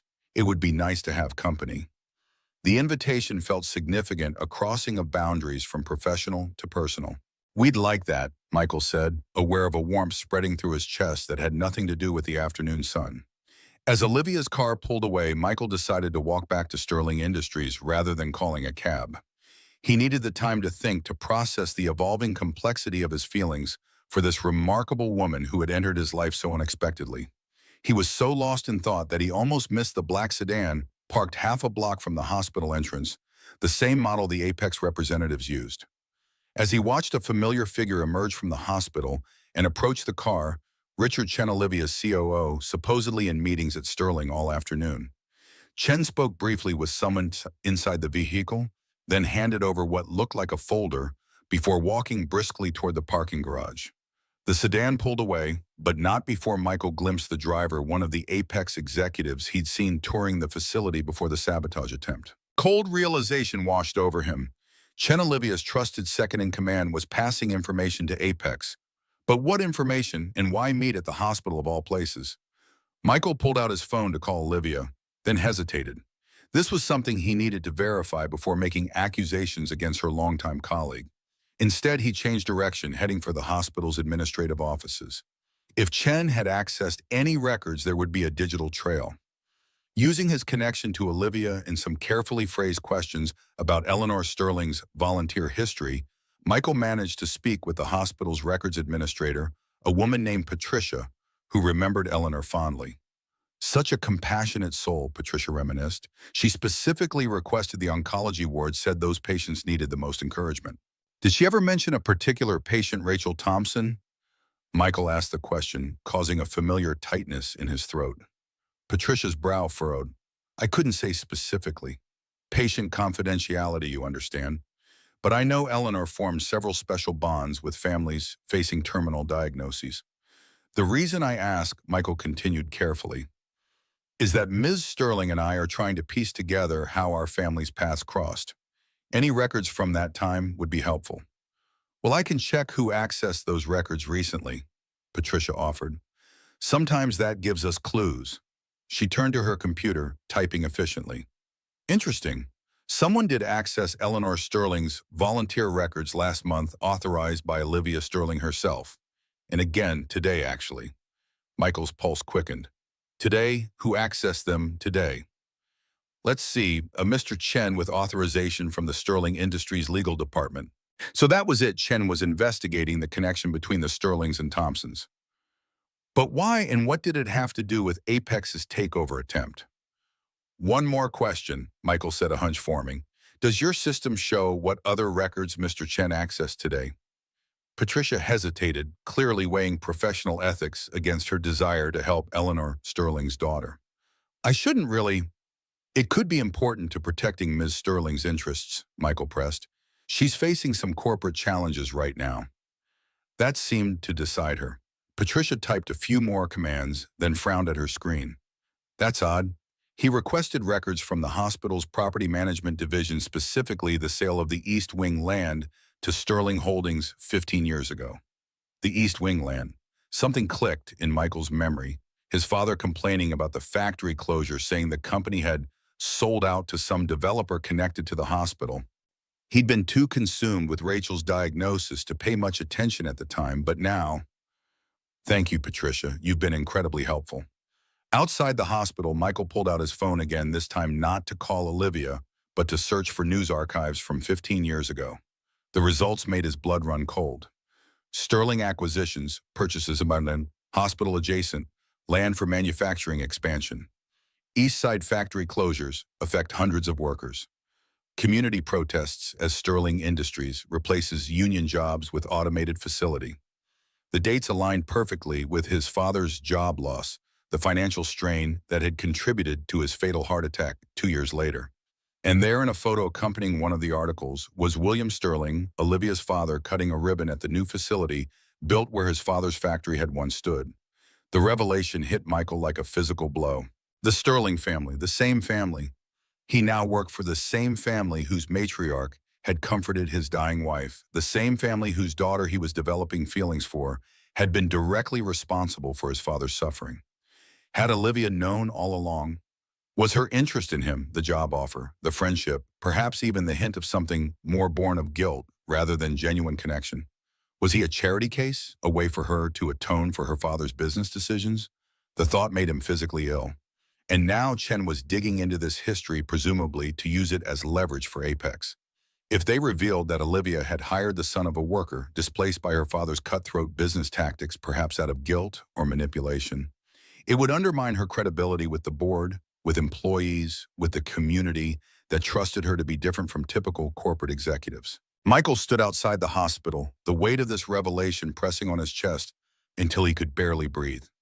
Everything he'd begun to build at Sterling Industries, the security for Lily, the friendship with Olivia, the sense of purpose and belonging, suddenly felt built on shifting sand. His phone buzzed with a text from Olivia. Made it back to the office. Thank you again for today. Looking forward to dinner this weekend. He stared at the message, unable to formulate a response. How could he face her now, knowing what her family had done to his? How could he maintain his growing feelings for her when they might be based on a foundation of guilt and manipulation rather than genuine connection? And yet, the Olivia Sterling he'd come to know over these past weeks didn't seem capable of such calculated deception. Her vulnerability during the medical tests, her passion for protecting Sterling employees from Apex's predatory tactics, her gentle interactions with Lily, those couldn't all be an act, could they? As the sun set over the city, casting long shadows across the hospital parking lot, Michael Thompson found himself at a crossroads.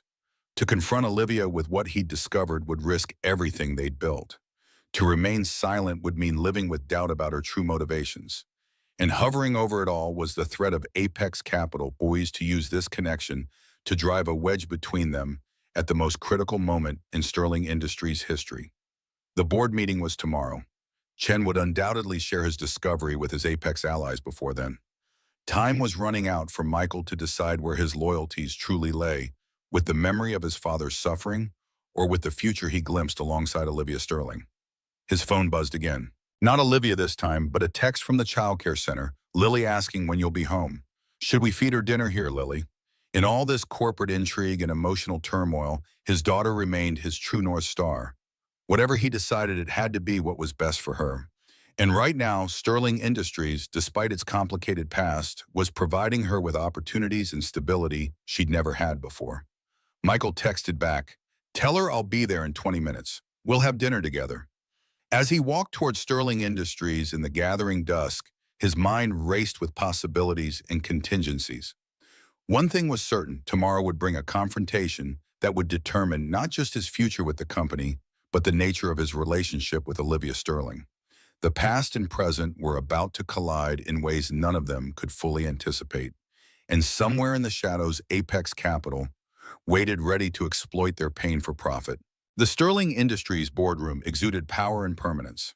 Mahogany walls rose to a coffered ceiling, and floor-to-ceiling windows offered a commanding view of the city skyline. The massive table, a single slab of burnished walnut that had been part of the company since its founding, dominated the space, its surface reflecting the morning light like still water. Michael stood in the doorway early for the emergency facilities briefing Olivia had requested before the full board meeting. The room was empty, save for the ghosts of countless corporate decisions made within these walls, decisions that he now knew had shaped his own family's fate in ways he'd never imagined. He hadn't slept. After picking up Lily from the childcare center, he'd maintained a facade of normalcy through dinner and bedtime stories.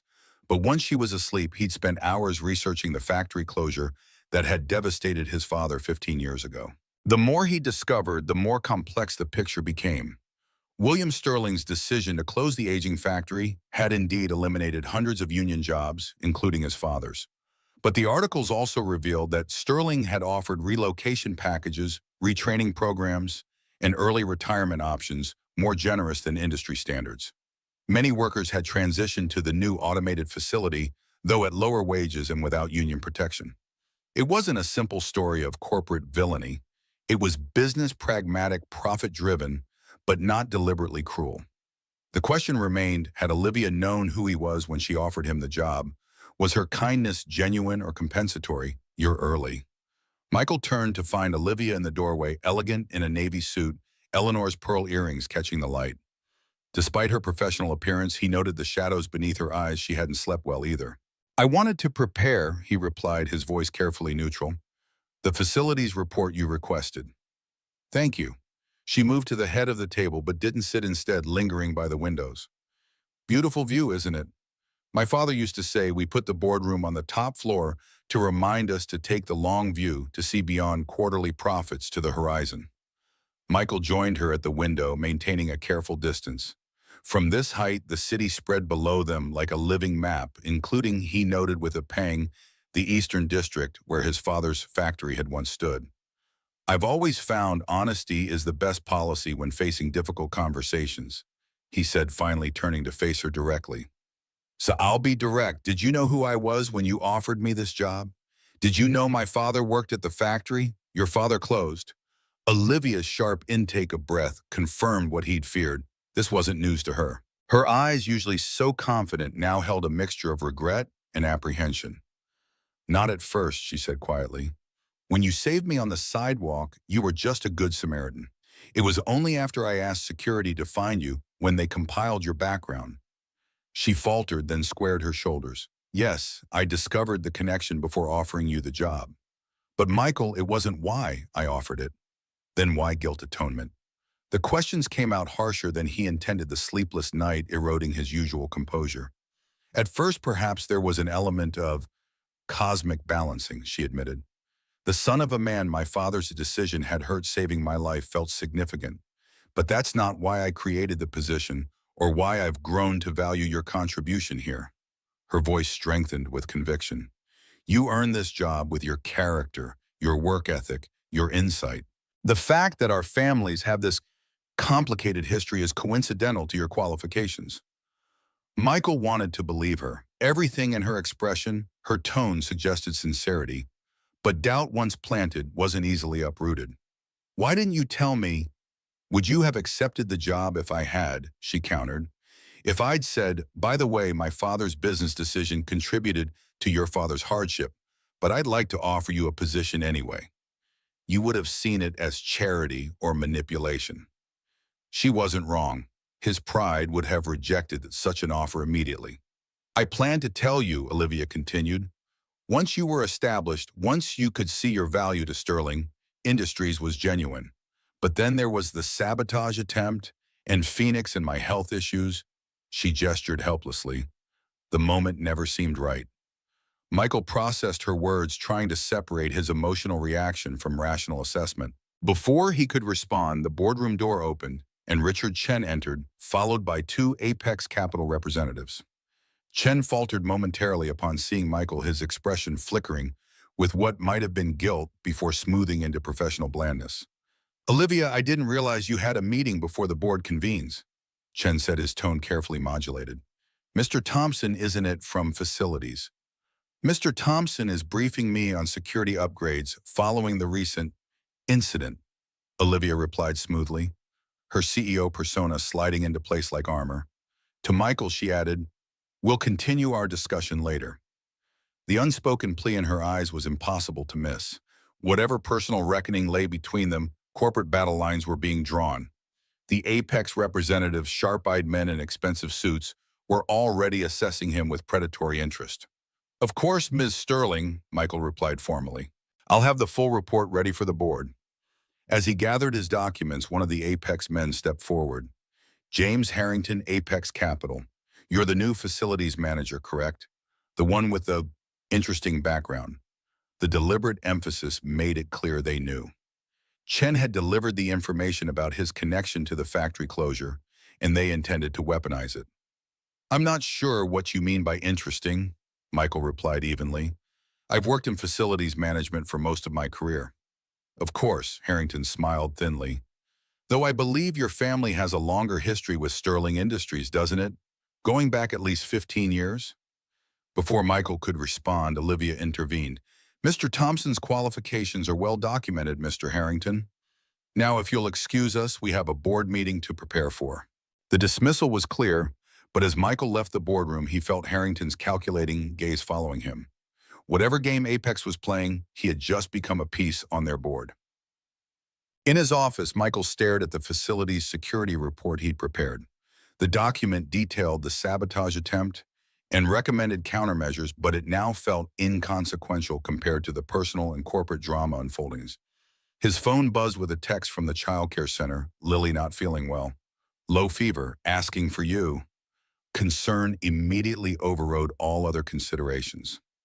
Lily rarely got sick, and when she did, it often hit her hard, a legacy of the stressful years during and after Rachel's illness, when her immune system had been compromised by grief and uncertainty. "I'll be right there," he texted back, gathering his things. As he hurried across the campus toward the childcare center, Michael's phone rang, Olivia's number flashing on the screen. He hesitated, then answered. "Michael, the board meeting has been moved up. Apex is making their move. They've secured enough proxy votes to force a vote on their takeover bid. I need you here." The urgency in her voice was palpable, but so was the pull of his daughter's need. "Lily's sick. I'm on my way to get her now." A pause, then Olivia's voice softened. "Of course. Family comes first. But Michael, about what we discussed earlier, I need you to know that whatever happens today, my regard for you has been genuine. Not guilt, not manipulation, just recognition of your worth." The sincerity in her voice touched something deep within him, but before he could respond properly, she continued, "I have to go. The board is waiting. Take care of Lily, and I hope we'll talk again soon." The call ended, leaving Michael with a sense of unfinished business, both personally and professionally. But Lily needed him now, and that would always be his priority. At the childcare center, he found his daughter curled on a cot in the quiet room, her usually vibrant face flushed with fever. Emma sat beside her, holding her hand with the solemn dedication of a new best friend. "Daddy!" Lily's voice was weak but relieved. "I don't feel good." "I know, sunshine." He placed a cool hand on her forehead, alarmed at the heat radiating from her skin. "We're going home right now." Emma looked up with worried eyes. "Is Lily going to be okay? We were supposed to finish our space station model today." "She'll be fine," Michael assured her. "Just needs some rest and medicine. You two can finish your project when she's feeling better." As he gathered Lily's things, the center director approached with a concerned expression. "Her fever came on suddenly, 102 last time we checked. She was fine this morning, then complained of a headache after lunch, and within an hour she was burning up." "Has anything been going around?" Michael asked, helping Lily into her jacket. "Not that we're aware of. Emma and the other children seem fine." The director hesitated. "It might be nothing, but she mentioned feeling sick after drinking her juice at lunch.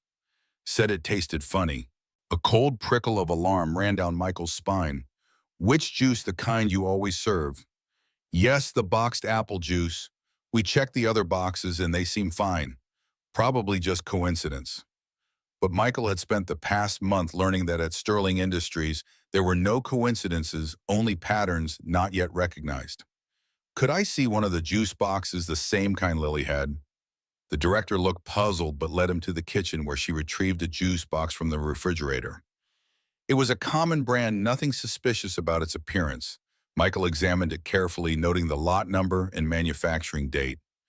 "Do you mind if I take this? I'd like to check something." "Of course, though, I'm sure it's as fine. We serve these every day." Michael wasn't so certain.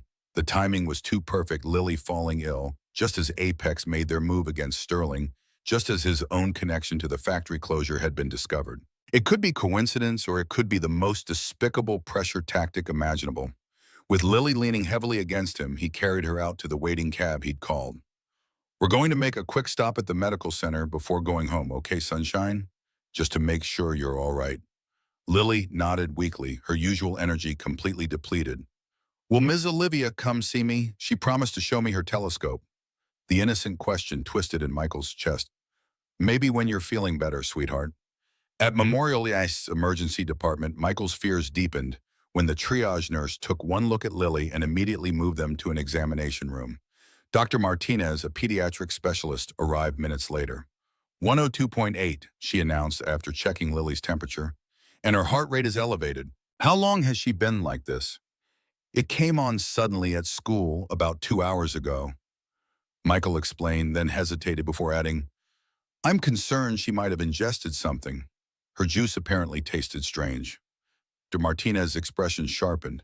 "Ingested what exactly?" "I don't know, but—" Michael lowered his voice. "I work at Sterling Industries. There's been corporate sabotage recently, and I've been involved in the investigation. The timing of Lily getting sick is concerning. To her credit, Dr. Martinez didn't dismiss his fears. Let's run toxicology along with the standard blood work. Better safe than sorry. While they waited for results, Michael called Janet Walsh, the recently retired facilities manager who had trained him. If anyone would know what to look for in the juice box, it would be her. Michael, aren't you supposed to be at the board meeting? Janet answered, surprise evident in her voice. Change of plans. Lily's sick, suddenly suspiciously sick. I need your expertise. He explained the situation, including his suspicions about tampering. Janet's response was immediate. I'll be there in 20 minutes, and Michael, don't let that juice box out of your sight. True to her word, Janet arrived at the hospital in record time, bringing with her a small kit of testing supplies. Michael left Lily sleeping under a nurse's watchful eye to meet Janet in the hospital cafeteria. Tell me exactly what happened, Janet said as she carefully examined the juice box. Michael recounted the day's events, his discovery about the factory connection, the confrontation with Olivia Apex's veiled threat, and finally Lily's sudden illness. You think they targeted your daughter to pressure you? Janet's disgust was evident. Even for corporate raiders, that's low. It sounds paranoid when I say it out loud, Michael admitted, but the timing, it's not paranoid, it's prudent. Janet had opened the juice box and was testing the liquid with a portable device. Apex plays hardball. When they went after Westridge Manufacturing last year, the CEO's dog mysteriously ingested rat poison the day before the shareholder vote. Michael's blood ran cold. You think they'd harm a child? I think they'd create a scare to keep you occupied and away from the board meeting. Janet studied the readout on her device, frowning. Interesting. There's something here not lethal, but definitely not standard apple juice. Some kind of emetic compound that would cause fever and nausea. Enough to make Lily miserable, but not enough to cause permanent harm. Relief and rage roared within Michael's chest. They made my daughter sick to keep me out of that boardroom. More likely to demonstrate what they're capable of, a warning shot. Janet's expression was grim. This is how Apex operates, Michael. They find leverage points and exploit them without mercy. I've seen it before. Seen it. I need to get back to Sterling, Michael said, already rising. If they're willing to go this far... What about Lily? Janet asked. She needs you here. Michael felt torn between his daughter's bedside and the corporate battle that now threatened not just his livelihood, but potentially Lily's safety. Before he could respond, Dr. Martinez entered the cafeteria, making a beeline for their table. Mr. Thompson, I've been looking for you. We have Lily's preliminary test results. Is she okay? The fear in his voice was raw. She'll be fine, Dr. Martinez assured him. But you were right to be concerned. We found traces of ipecac and a mild stimulant in her system, nothing life-threatening, but definitely not something that should be in a child's juice. It was deliberate, Michael said, the confirmation of his suspicions bringing no satisfaction. I've already notified hospital security and the police. Dr. Martinez continued. They'll want to speak with you, but not urgently. We've given Lily medication to counteract the effects. She's already showing improvement and asking for you. Thank you, doctor. Michael turned to Janet. I need to stay with Lily, but Olivia needs to know what's happening. The board meeting, is probably already underway, Janet finished. I still have contacts in the building. Let me make some calls, see what's happening. As Janet stepped away to use her phone, Michael's own phone buzzed with a text from an unknown number. Your daughter will recover quickly. Consider this a demonstration of our reach. The Sterling era is ending. Your future could be secure if you're on the right side of this transition. J.H. James Harrington. The Apex representative's threat was barely veiled, the implicit message clear support Apex's takeover, or Lily could be at risk again. A cold clarity settled over Michael. This wasn't just about corporate politics anymore. It was about protecting his daughter from people who saw her as nothing more than leverage. And protecting Lily meant ensuring that men like Harrington never gained control of Sterling Industries or its resources. When Janet returned, her expression was grave. It's worse than we thought. Chen presented evidence at the board meeting, claiming Olivia hired you as part of a cover-up of historical labor abuses. He's painting her as manipulative and unethical, using your family's connection to make the case that she's unfit to lead. That's absurd, Michael protested. If anything, she's tried to make amends for past corporate decisions. The board doesn't know that. All they see is a CEO who hired the son of a displaced worker without disclosing the connection, potentially exposing the company to liability or public relations issues. Janet lowered her voice. Apex has offered to assume any legal liabilities as part of their takeover bid, positioning themselves as the responsible adults cleaning up Olivia's mess. It's a setup, Michael realized. They're using me to discredit her, and they made Lily sick to keep me away so I couldn't defend her. Exactly. Janet glanced at her watch. The vote is scheduled for 3 p.m. That's less than 2 hours from now. Michael looked toward the pediatric ward where Lily was recovering. His daughter needed him, but so did Olivia and everyone else who depended on Sterling Industries' ethical approach to business. If Apex succeeded, it wouldn't just be his job at risk, it would be hundreds of families who relied on Sterling's employee housing childcare center and healthcare benefits. I need to be in that boardroom, he said finally, but I can't leave Lily. Janet's face softened. What if Lily came with you, doctor? Martinez said she's improving, and I'll be right there with her while you address the board. Bring my sick daughter to a corporate showdown. Michael hesitated, the idea both absurd and strangely fitting. That's not exactly standard procedure. Neither is poisoning a child to manipulate a boardroom vote, Janet countered. Sometimes you have to fight fire with fire, or in this case, truth against manipulation. After consulting with Dr. Martinez, who confirmed Lily was stable enough to be discharged, Michael made his decision. If Apex wanted to make this personal, he would show them exactly what that meant, not as a weapon, but as a reminder of the human lives affected by corporate decisions.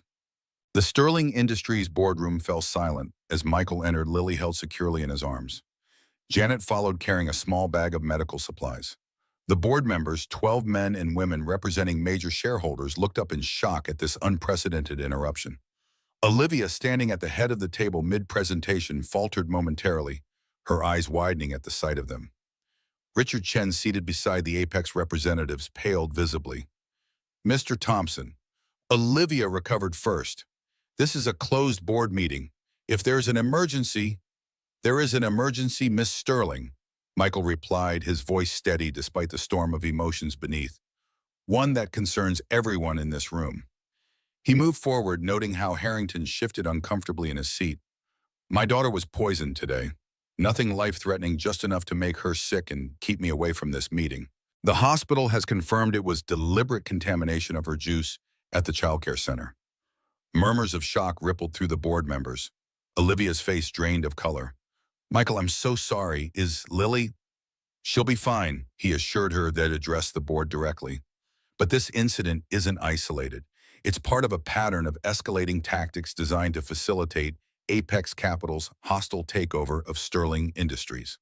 Harrington rose halfway from his seat. That's an outrageous accusation. Apex had nothing to do with.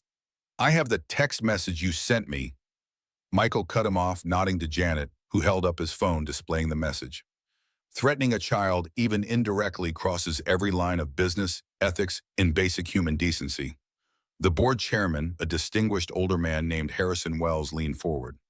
Mr. Thompson, these are serious allegations. What exactly are you suggesting? I'm suggesting that the narrative you've been presented today is manipulated and incomplete. Michael shifted Lily gently in his arms. She was awake, but quiet, watching the proceedings with feverish curiosity. Yes, my father worked at the factory Sterling closed 15 years ago. Yes, Miss Sterling offered me a position knowing that connection. But not as manipulation or cover-up, as recognition that corporations have ongoing responsibilities to the communities they impact. He moved closer to the table, ensuring every board member could see him clearly. Sterling Industries isn't perfect. William Sterling made business decisions that hurt families like mine. But the company also created systems to mitigate those impacts. Retraining programs, retirement options, community investments. Under Olivia Sterling's leadership, those commitments have expanded into one of the most progressive corporate models in the country. Michael gestured toward the window toward the campus spreading below. The child care center where my daughter was poisoned today, it allows parents to work without choosing between career and family. The employee housing where we live, it provides affordable homes in a city with skyrocketing rents. The health benefits that covered Lily's hospital visit today. They're among the most comprehensive in the industry. He turned to face Harrington and the Apex team directly. These aren't wasteful expenses to be cut for shareholder value. They're investments in a sustainable business model that benefits everyone, employees, community, and yes, shareholders with the vision to see beyond quarterly returns. Lily stirred in his arms, whispering something. Michael leaned down to hear her, then smiled faintly. My daughter wants me to tell you that she loves the space science program at the Child Care Center, and she's building a model of the International Space Station with her best friend Emma. The simple statement, a child's perspective amid corporate machinations, visibly affected several board members. Michael continued, his voice strengthening. Apex Capital has presented you with financial projections showing how much more profitable Sterling could be if it eliminated these unnecessary expenses. What they haven't shown you is the human cost of those cuts: families, displaced children losing educational opportunities, communities destabilized. He nodded toward Olivia. Ms. Sterling's Phoenix plan, which I understand has been characterized as self-serving, is actually a safeguard against exactly this scenario. It ensures that even if corporate ownership changes, the core commitments to employees and community remain protected. Richard Chen finally spoke, his voice strained. This is all very emotional, but business decisions can't be based on sentiment. Apex is offering a 30% premium to current share value. That's real money for shareholders. And what's the real cost? Michael countered. Not just in dollars, but in lives affected. When my wife was dying of cancer, Eleanor Sterling volunteered at her hospital, bringing books and comfort during Rachel's treatments. When I was struggling to support Lily on a warehouse salary, Olivia Sterling recognized my potential and gave me an opportunity to build a better life for my daughter. He looked directly at Chen. That's the Sterling legacy, seeing people as more than entries on a balance sheet. Is that really what you want to dismantle for a short-term stock bump? The boardroom fell silent as his words hung in the air. Michael could see the calculations happening behind each director's eyes, weighing financial gain against corporate responsibility, immediate profits against sustainable vision. Olivia stepped forward, her composure fully restored. Thank you, Mr. Thompson. I believe you've provided the board with valuable perspective. To the directors, she added, you've heard Apex's offer and their characterization of my leadership. You've heard Mr. Thompson's firsthand account of what Sterling Industries means to our employees and community. The decision is yours. The board chairman cleared his throat. Given these unexpected developments, I suggest we delay the vote for 48 hours to investigate Mr. Thompson's allegations regarding Apex's tactics, particularly concerning his daughter. Harrington began to protest, but several board members were already nodding agreement. The momentum had shifted. I believe that's a prudent course, said Victoria Manning, one of the longest-serving directors. And I'd like to request that our security team collect Mr. Thompson's phone and any evidence regarding the tampering with his daughter's juice for forensic analysis. As the meeting dissolved into procedural discussions, Olivia approached Michael, her eyes fixed on Lily with concern. She should be resting, she said quietly. Let me have my driver take you both home. Thank you, Michael replied, suddenly aware of how tired Lily was becoming in his arms. But there's something you should know first, about Phoenix. Olivia glanced around to ensure they weren't overheard. What about it? It won't be necessary, not in its current form. Michael shifted Lily to a more comfortable position. The board isn't going to approve Apex's offer, not now, not after seeing firsthand what they're willing to do. You can't be certain. I've spent my life reading people, Olivia. It's a skill you develop when you're constantly negotiating with landlords, bill collectors, and hospital administrators. His voice softened. They needed to see what was really at stake. Not abstract concepts like corporate social responsibility, but actual lives like Lily's. Olivia's expression shifted from concern to something warmer, more personal. You called me Olivia. Yes, well, Michael felt a hint of color rise in his cheeks despite the gravity of the situation. It seemed appropriate given that we've moved beyond employer-employee formalities today. I'm glad, she said simply. Then after a slight hesitation, she reached out to touch Lily's forehead gently. How are you feeling, sweetheart? Better, Lily murmured, but my tummy still hurts. Are you coming for dinner this weekend? Daddy said you might. The innocent questions so disconnected from the corporate drama surrounding them drew a genuine smile from Olivia. I'd like that very much if your daddy still wants me to come. Her eyes met Michael's, the question implicit. After everything that had happened, the revelations about the factory, the corporate manipulation, the attack on Lily, did he still want her in their lives? The invitation stands, he said quietly. We have a lot to talk about, but I'd like that too. As they left the boardroom, Michael could feel the weight of stares following them, some calculating, some curious, some frankly admiring. He had entered Sterling Industries as a charity case in many eyes. He was leaving this meeting as someone who had potentially changed the company's future with nothing but truth and personal conviction. Janet met them in the hallway, ready to help with Lily. That was something else, she whispered. I haven't seen a boardroom that stunned since William Sterling announced his retirement. Did I do the right thing? Michael asked, sudden doubt creeping in now that the adrenaline was fading. You spoke from the heart about what matters, Janet replied. In my experience, that's always the right thing. The next 48 hours passed in a blur of police interviews, medical follow-ups for Lily, and constant updates from Sterling Industries. The forensic evidence confirmed what they already knew.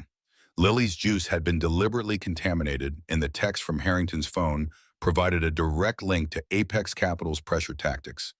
By the time the rescheduled board vote occurred, Apex had withdrawn their offer, citing reputational concerns about the Sterling acquisition. 3 members of the Apex team, including Harrington, were placed on leave pending investigation. Richard Chen resigned from Sterling Industries, his role in providing confidential information to Apex now impossible to deny. Through it all, Olivia Sterling maintained a careful professional distance from Michael, communicating primarily through formal corporate channels about the investigation and its implications for Sterling Industries' security protocols. The personal connection they'd begun to forge seemed to have been temporarily set aside in the chaos of corporate crisis management.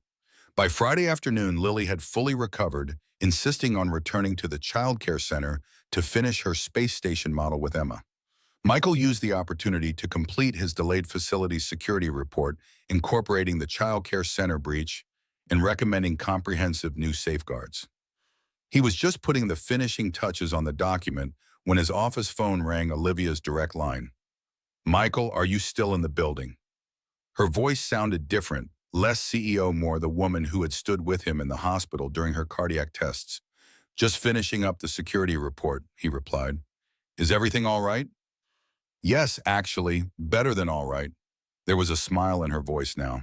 The board just unanimously approved a new corporate charter for Sterling Industries, one that formally incorporates employee welfare and community responsibility into our governance structure. Phoenix has essentially become our new corporate DNA. That's incredible, Michael said, genuinely impressed. Congratulations. It wouldn't have happened without you, Olivia continued. Your speech in the boardroom, bringing Lily, making it personal, it changed minds in ways my financial arguments never could. I just spoke the truth. Sometimes that's the most powerful thing. A pause, then Olivia's voice softened further. About dinner tomorrow.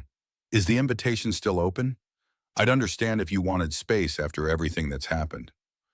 Michael considered the question carefully. The past week had been a whirlwind of revelations, confrontations, and corporate intrigue. He'd learned that Olivia had known about his family connection to Sterling's past, that she'd hired him partly because of that connection, and that corporate enemies were willing to harm his child to advance their agenda. But he'd also seen Olivia fight with everything she had to protect the company's soul, the programs and principles that made Sterling Industries more than just another profit machine. He'd witnessed her vulnerability during medical tests and her gentle concern for Lily, even amid boardroom chaos. The invitation stands, he said finally. Lily's been asking about your telescope. I'll bring it, Olivia promised, relief evident in her voice. And Michael, I think it's time we talked about everything, the past, the present, and whatever comes next. No more secrets. No more secrets, he agreed. 7 o'clock tomorrow. I'll be there. After hanging up, Michael sat at his desk for a long moment, contemplating the strange path that had led him here. 6 months ago, he'd been an anonymous warehouse worker, struggling to make ends meet, still grieving Rachel, still searching for solid ground in a world that seemed determined to keep him off balance. Now he was a key player in one of the city's largest corporations with a comfortable home financial security for Lily in the beginning of something, with a remarkable woman who had entered his life through the most unlikely of circumstances. Not everything was resolved. There would always be a complicated history between the Thompsons and the Sterlings, William's business decision that had hurt his father balanced against Eleanor's kindness to Rachel, now followed by Olivia's opportunity for him and safety net for Lily. The past couldn't be erased, but perhaps it could be understood, accepted, and ultimately transcended. As Michael gathered his things to pick up Lily from the childcare center, he passed the spot on the downtown sidewalk where he'd first encountered Olivia Sterling, where he'd dropped his lunchbox without hesitation to help a stranger in distress. He paused there, remembering the moment that had changed everything. It had been a simple choice to help or to walk past, but in that choice lay all the difference. Just as the board had faced a choice between profit and people, just as Olivia had chosen to confront her family's complex legacy rather than bury it, just as he had chosen to see beyond his own hurt to the larger principles at stake. Tomorrow night, he and Olivia would have a dinner. They would talk honestly about the past, acknowledge the complicated threads that had brought them together, and decide whether there was a future worth building, not just professionally, but personally. Lily would be there too, her resilient spirit a reminder of what truly mattered beyond corporate politics and historical grievances. And perhaps if the skies were clear, they would use Olivia's telescope to look at the stars, those ancient points of light that had witnessed countless human stories of loss and renewal, conflict and reconciliation, endings and beginnings. For now, that was enough, the promise of honest conversation, the possibility of connection, and the knowledge that whatever happened, he had stood up for what mattered most. Not just for himself and Lily, but for all the families that depended on Sterling Industries' progressive vision. As he walked toward the childcare center where his daughter waited, Michael Thompson felt something he hadn't experienced in years. Not just hope, but certainty. Whatever came next, they would face it together with clear eyes, open hearts, and the courage to build something better than what had come before. Saturday evening arrived with perfect clarity, the kind of crisp autumn night that seemed designed for stargazing. Michael had spent the afternoon preparing not just the meal, a simple but hearty lasagna, Lily's favorite, but also the conversation he knew would define whatever came next between him and Olivia. Lily had been buzzing with excitement since morning, arranging and rearranging her space books, changing outfits 3 times and repeatedly asking what time it was. Her enthusiasm was both endearing and slightly anxiety-inducing as Michael tried to manage her expectations along with his own. "Is Ms. Olivia your girlfriend?" she had asked while helping set the table. The question dropped with the casual bombshell timing that only children could master. "It's complicated, sweetheart," Michael had replied, carefully placing water glasses beside their everyday plates. "We're friends who are still getting to know each other better. Emma says her mom says you look at Ms. Olivia the way princes look at princesses in movies," Lily continued undeterred. "And Ms. Olivia looks at you the same way." Michael had nearly dropped a fork. "Emma's mom said that." "Uh-huh. She told Emma's dad that you and Ms. Olivia are the best office romance since Janet and Frank in accounting." Lily's perfect mimicry of an adult gossip tone was both alarming and hilarious. "Well, Michael had managed. I think Emma's mom might be getting ahead of things a bit, and maybe we should talk about private conversations and what's appropriate to repeat." Now, as 7 o'clock approached, Michael found himself more nervous than he'd expected. This wasn't just dinner with a colleague or even a casual date. Tonight would determine whether the connection forming between them could withstand the weight of their complicated shared history. The doorbell rang precisely at 7. Olivia Sterling stood in the hallway looking both familiar and somehow new. She wore simple dark jeans and a soft blue sweater that made her eyes seem more vivid. Her silver-streaked hair loose around her shoulders rather than in its usual corporate style. Most striking was the absence of her usual professional armor. No tailored suit, no formal accessories, save for Eleanor's pearl earrings. In one arm, she cradled a telescope case. In the other, she held a bottle of wine and a gift bag decorated with stars and planets. "Right on time," Michael said, stepping back to welcome her. "Punctuality is my one consistent virtue," Olivia replied with a self-deprecating smile. "Though I'll admit I've been ready since 5 and drove around the block twice to avoid being embarrassingly early." The confession, so human, so unlike her CEO persona, immediately eased some of the tension Michael had been carrying. This wasn't Sterling Industries' formidable leader standing at his door. This was just Olivia, as nervous and hopeful about the evening as he was. Ms. Olivia, Lily came racing from her room, skidding to a stop in her socked feet. You brought your telescope.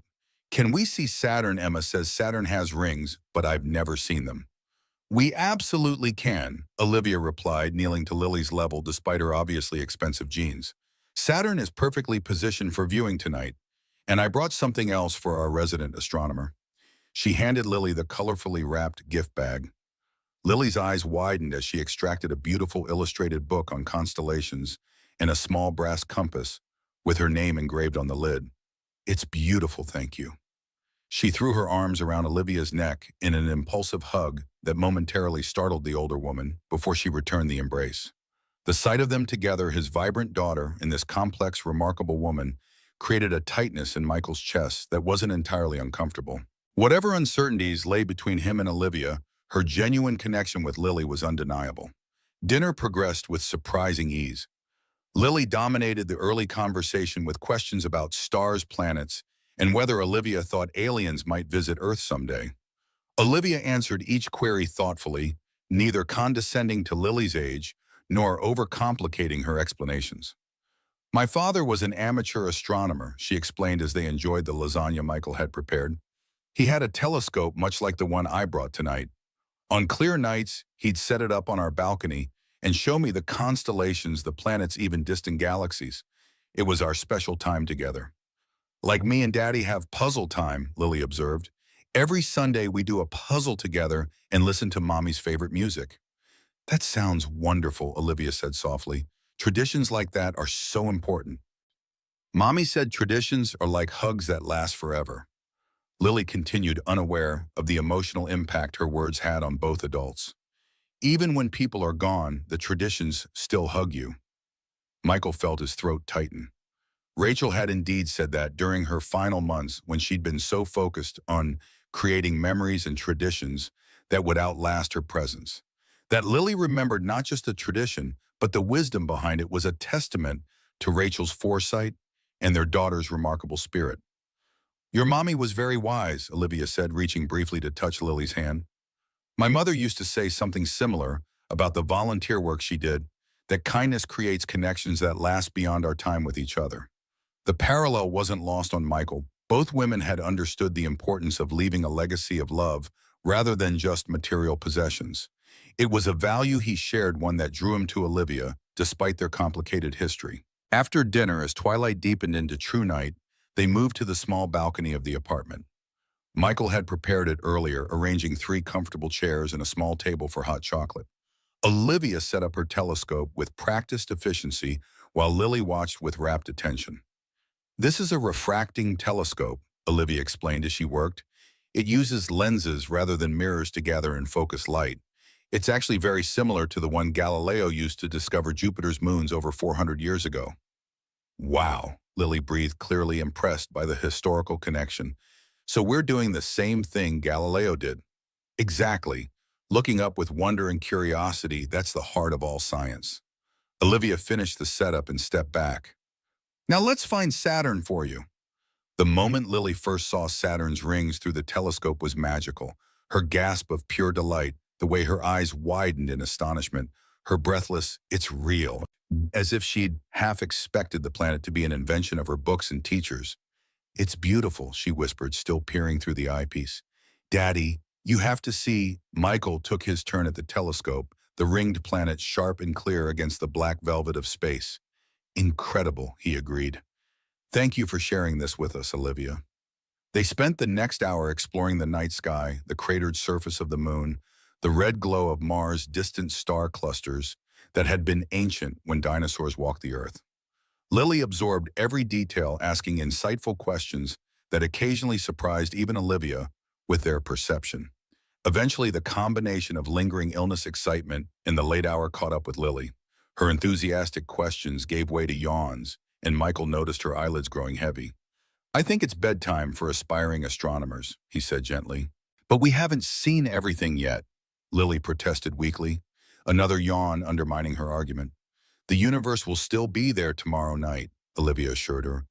And you know what, I could leave the telescope here for a few days if your daddy doesn't mind. That way you can continue your observations. Lily's face lit up despite her fatigue.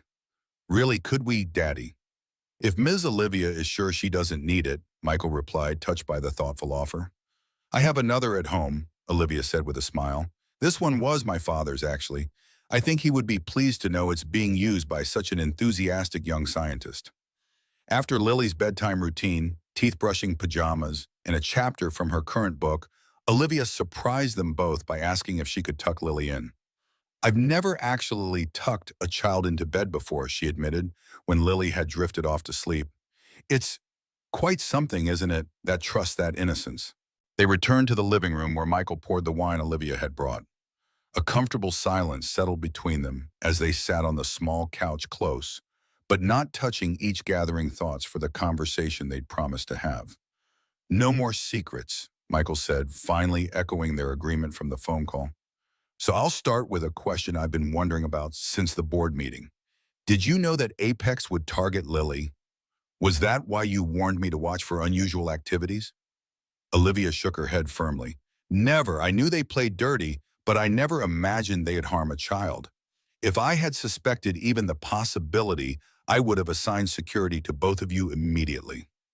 Her eyes darkened with remembered anger. What they did was criminal, not just unethical. The police investigation will ensure they face consequences. I believe you, Michael said, and realized he truly did. Whatever complexities existed in their relationship, he was certain Olivia would never knowingly put Lily at risk. My turn for a question, Olivia said after taking a sip of wine. After learning everything about your father's factory, about my initial motivations for hiring you, do you regret accepting the position? Do you regret knowing me? The vulnerability in her question touched him deeply. Here was one of the most powerful women in the business world genuinely concerned that her actions might have caused him pain. Not for a moment, Michael answered honestly. Was I hurt when I first discovered the connection? Yes. Did I question your motives? Absolutely. But Olivia, look at what's come from that complicated beginning. Lily has opportunities I could never have provided on my own. Sterling Industries has strengthened its commitment to ethical business practices. And you and I, he paused, searching for the right words. We found something neither of us expected. Olivia's eyes met his, a question in their depths. And what is that exactly? Understanding. Connection. Michael set down his wine glass, choosing his words carefully. When Rachel died, I thought that part of my life was over. The part where someone really sees you, challenges you, makes you want to be better. I was focused solely on survival, on giving Lily stability. I wasn't looking for whatever this is between us.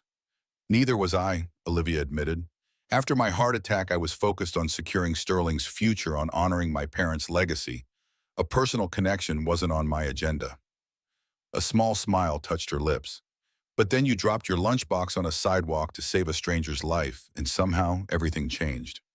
The memory of their first meeting hung between them, that moment of pure instinct, when Michael had acted without calculation or expectation of reward. It had been the most natural thing in the world to help someone in distress, yet that simple choice had altered the trajectory of both their lives. Where do we go from here? Michael asked, the question encompassing both their personal relationship and their professional connection at Sterling Industries. Olivia considered this thoughtfully.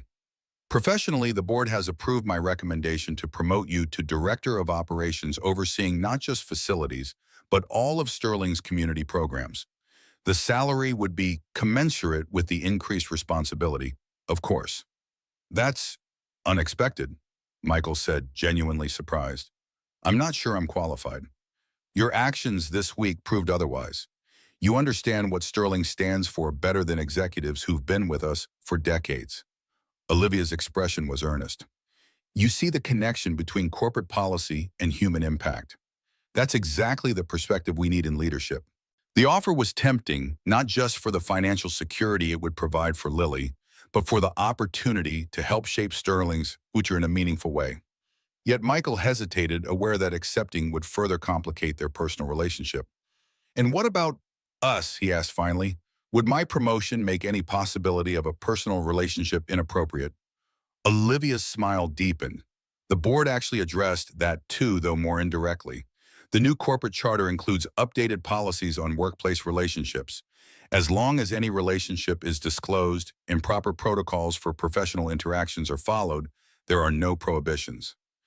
You discussed this with the board. Michael was both impressed and slightly embarrassed at the thought.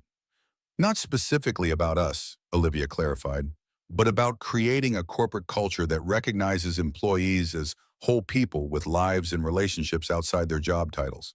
The old policies were outdated and unnecessarily restrictive. Michael absorbed this information, appreciating the thoughtfulness behind it. So, professionally, there's a clear path forward. And personally, Olivia said, her voice softening, I'd like to see where this goes. Slowly, mindfully, with complete awareness of the complexities involved. She glanced toward Lily's bedroom. Your daughter will always come first, that's as it should be, and Sterling will demand much of both our attention.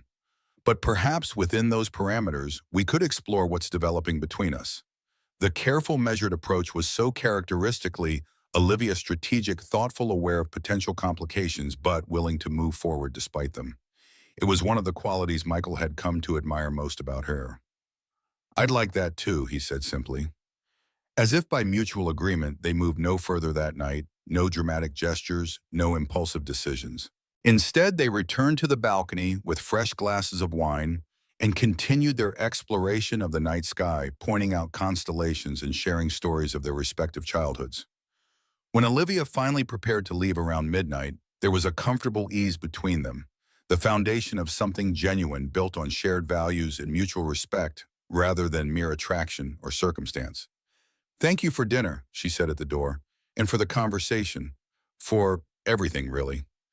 Thank you for the stars, Michael replied. Lily will remember this night forever.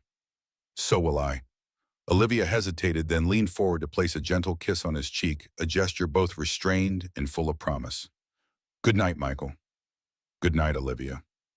After she left, Michael stood for a moment in the quiet apartment, listening to Lily's soft breathing from her bedroom and feeling the lingering warmth of Olivia's presence.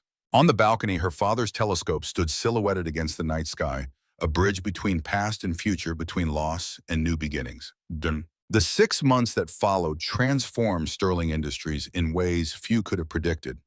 The Apex takeover attempt, rather than weakening the company, had ultimately strengthened it, uniting the board behind Olivia's vision and solidifying Sterling's commitment to its progressive business model.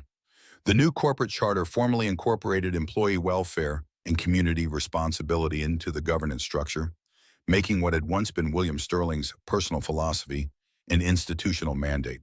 Shareholders who might have been tempted by Apex's premium offer now saw the long-term value in Sterling's approach, especially as quarterly results showed increasing profitability alongside expanded community investments. For Michael, the professional changes were equally dramatic. As the newly appointed director of operations, he now oversaw not just facilities management, but all of Sterling's community initiatives, from employee housing to educational programs to environmental sustainability projects. The role challenged him daily, drawing on both his practical problem-solving skills and his growing understanding of corporate strategy. His relationship with Olivia developed with the same careful deliberation that characterized both their approaches to life. Weekly dinners expanded to include museum visits, concerts in the park, and weekend astronomical observations with Lily. They maintained strict professionalism during business hours while gradually allowing their personal connection to deepen during private moments. It wasn't always smooth sailing. The transition from facilities manager to director brought new responsibilities and expectations that sometimes stretched Michael's confidence. Olivia's workaholic tendencies occasionally conflicted with his priority on family time, and there were always the whispers employees who assumed his rapid promotion came from personal connection, rather than merit board members who watched their interactions with calculating interest. But the foundation they'd built proved surprisingly resilient.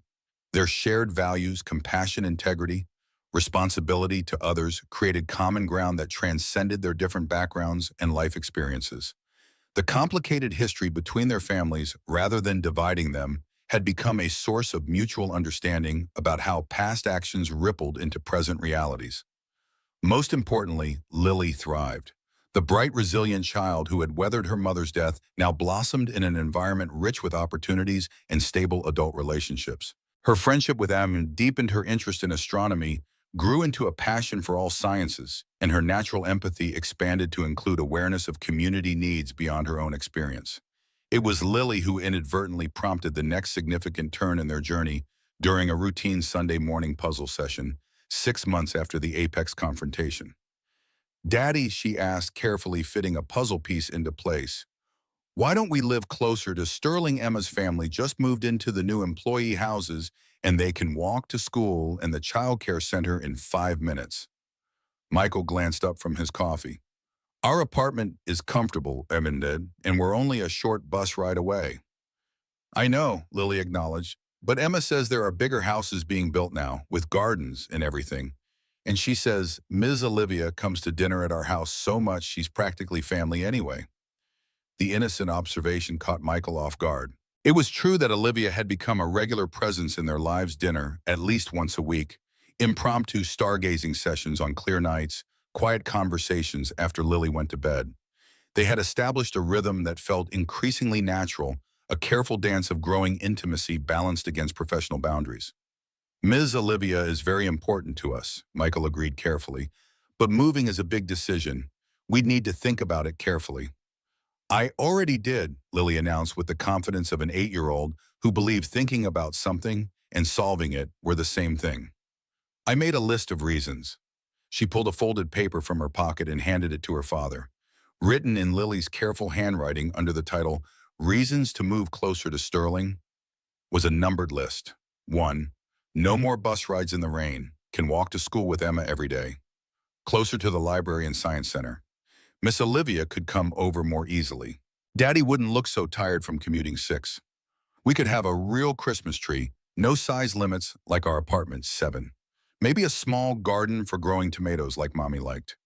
The simple list, so carefully considered from a child's perspective, touched Michael deeply. Each item reflected Lily's awareness of their daily challenges and hopes for improvement, practical concerns mixed with emotional needs in the uniquely straightforward way children approach life. That evening, when Olivia came for their now traditional Sunday dinner, Michael shared Lily's list over dessert after his daughter had gone to bed. "She's been thinking about this for a while," he explained, watching Olivia's face as she read the carefully printed reasons. The new family housing units caught her attention. Olivia looked up, her expression thoughtful. "She makes a compelling case. The North Campus development does include some larger units with small gardens. As director of operations, you'd certainly qualify for priority consideration." "It would make practical sense," Michael acknowledged. "The commute is becoming more challenging as my responsibilities expand, and Lily would benefit from the proximity to school and activities." What remained unspoken was the deeper implication of such a move, not just a practical relocation, but a further integration of their lives with Sterling Industries, and by extension, with Olivia herself. Item 4 on Lily's list, Miss Olivia could come over more easily, hung between them, the innocent observation carrying weightier adult considerations. "There's something else we should discuss," Olivia said, finally setting down Lily's list with careful attention. "Something I've been considering for several weeks now." The serious tone caught Michael's attention. "Is everything all right?" "More than all right." Olivia met his gaze directly. "The board has approved my proposal for the Eleanor Sterling Memorial Hospital Wing, a state-of-the-art oncology treatment center to be built on the East Side property." "That's wonderful," Michael said sincerely. "A fitting tribute to your mother's volunteer work." "There's more to it," Olivia continued. "The specific location chosen is significant. It's the site where your father's factory once stood." The revelation hung in the air between them.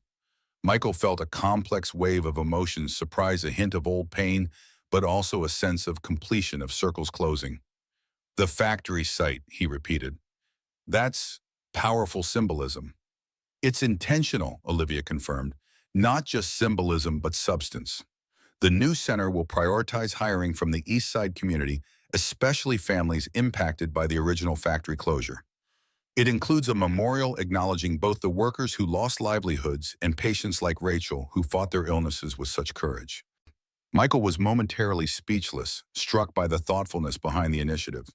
This wasn't corporate image polishing or simple charity. It was meaningful repair, acknowledging historical impacts while creating new opportunities for healing on multiple levels. The past can't be erased, Olivia continued softly. My father's decision to close that factory had real consequences for real people, including your family. But perhaps we can transform that legacy into something that honors both the losses and the resilience that followed. Rachel would have loved this, Michael said finally, his voice rough with emotion.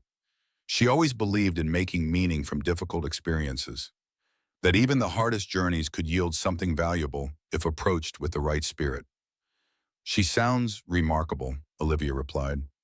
I wish I could have known her. In some ways you do know her, Michael said thoughtfully. Through Lily, through the stories I've shared, and now through the center that will help families facing what we faced. The moment felt significant, not just professionally, as colleagues collaborating on an important project, but personally as two people acknowledging the complex threads that had brought them together and the possibility of weaving something new from those threads. About Lily's housing suggestion, Olivia said after a moment, would you be open to looking at the available units, no pressure, just exploration? The careful phrasing made Michael smile. It was so characteristic of their relationship, thoughtful, measured, respectful of boundaries while still moving forward. I think exploration is exactly the right approach for the housing and for other aspects of our lives. Olivia's answering smile held both relief and anticipation. I've always believed the best decisions come from thorough investigation of possibilities. Very corporate of you, Michael teased gently. Perhaps, she acknowledged with a hint of self-deprecation, though I'm learning there are some areas where analysis has its limits, where eventually you simply have to trust your heart. The admission, so unlike the data-driven CEO persona she presented to the world, touched Michael deeply. Their journey from that sidewalk encounter to this moment had been marked by gradual revelations of the person behind the professional facade, each layer revealed, strengthening rather than diminishing his admiration. To exploration then, he said, raising his water glass in a small toast. Of housing options, hospital projects, and hearts. To exploration, Olivia echoed, her eyes holding his with warmth and promise. Outside the apartment windows, the city lights twinkled against the night sky, competing with the stars that had become such a significant part of their shared experience. Tomorrow would bring new challenges. The hospital project to launch housing decisions, to consider professional boundaries to navigate alongside deepening personal connection. But tonight, in the quiet aftermath of Sunday dinner, with Lily's innocent list as catalyst, Michael Thompson and Olivia Sterling had taken another step on their unexpected journey together, a journey that had begun with a simple act of compassion on a busy sidewalk and now expanded into possibilities neither could have imagined a year before. The story that had started with a heartbeat stopped and restarted continued to unfold not just as individual narratives, but as something shared, a testimony to resilience, to second chances, to the healing that becomes possible when people choose connection over division, hope over cynicism, and love over fear. As Olivia prepared to leave later that evening, she paused by the telescope still set up on the balcony, her father's legacy now becoming part of their shared traditions. William used to say that stargazing teaches us perspective, that our human concerns seem smaller when viewed against the vastness of the universe. Does it work? Michael asked, joining her by the instrument that had become such a meaningful bridge between them. Sometimes, she admitted, though lately I find myself thinking that the vastness makes our connections even more precious, that finding each other across all that space and time is the real miracle. The observation, philosophical, vulnerable, genuine, crystallized for Michael exactly why this remarkable woman had become so essential to his world. In a universe of infinite possibilities, they had somehow found each other at exactly the moment both needed what the other could offer: compassion, understanding, the chance to build something meaningful together. Tomorrow's exploration could wait. Tonight, under the same stars that had witnessed their first shared evening, Michael Thompson made a silent promise to honor the past without being bound by it, to embrace the present with gratitude, and to approach the future with the courage to love again differently, but no less deeply than before. It wasn't a perfect ending, a life offered few of those, but it was a perfect moment of transition, of possibility, embraced and future welcomed. For tonight, for now, that was everything.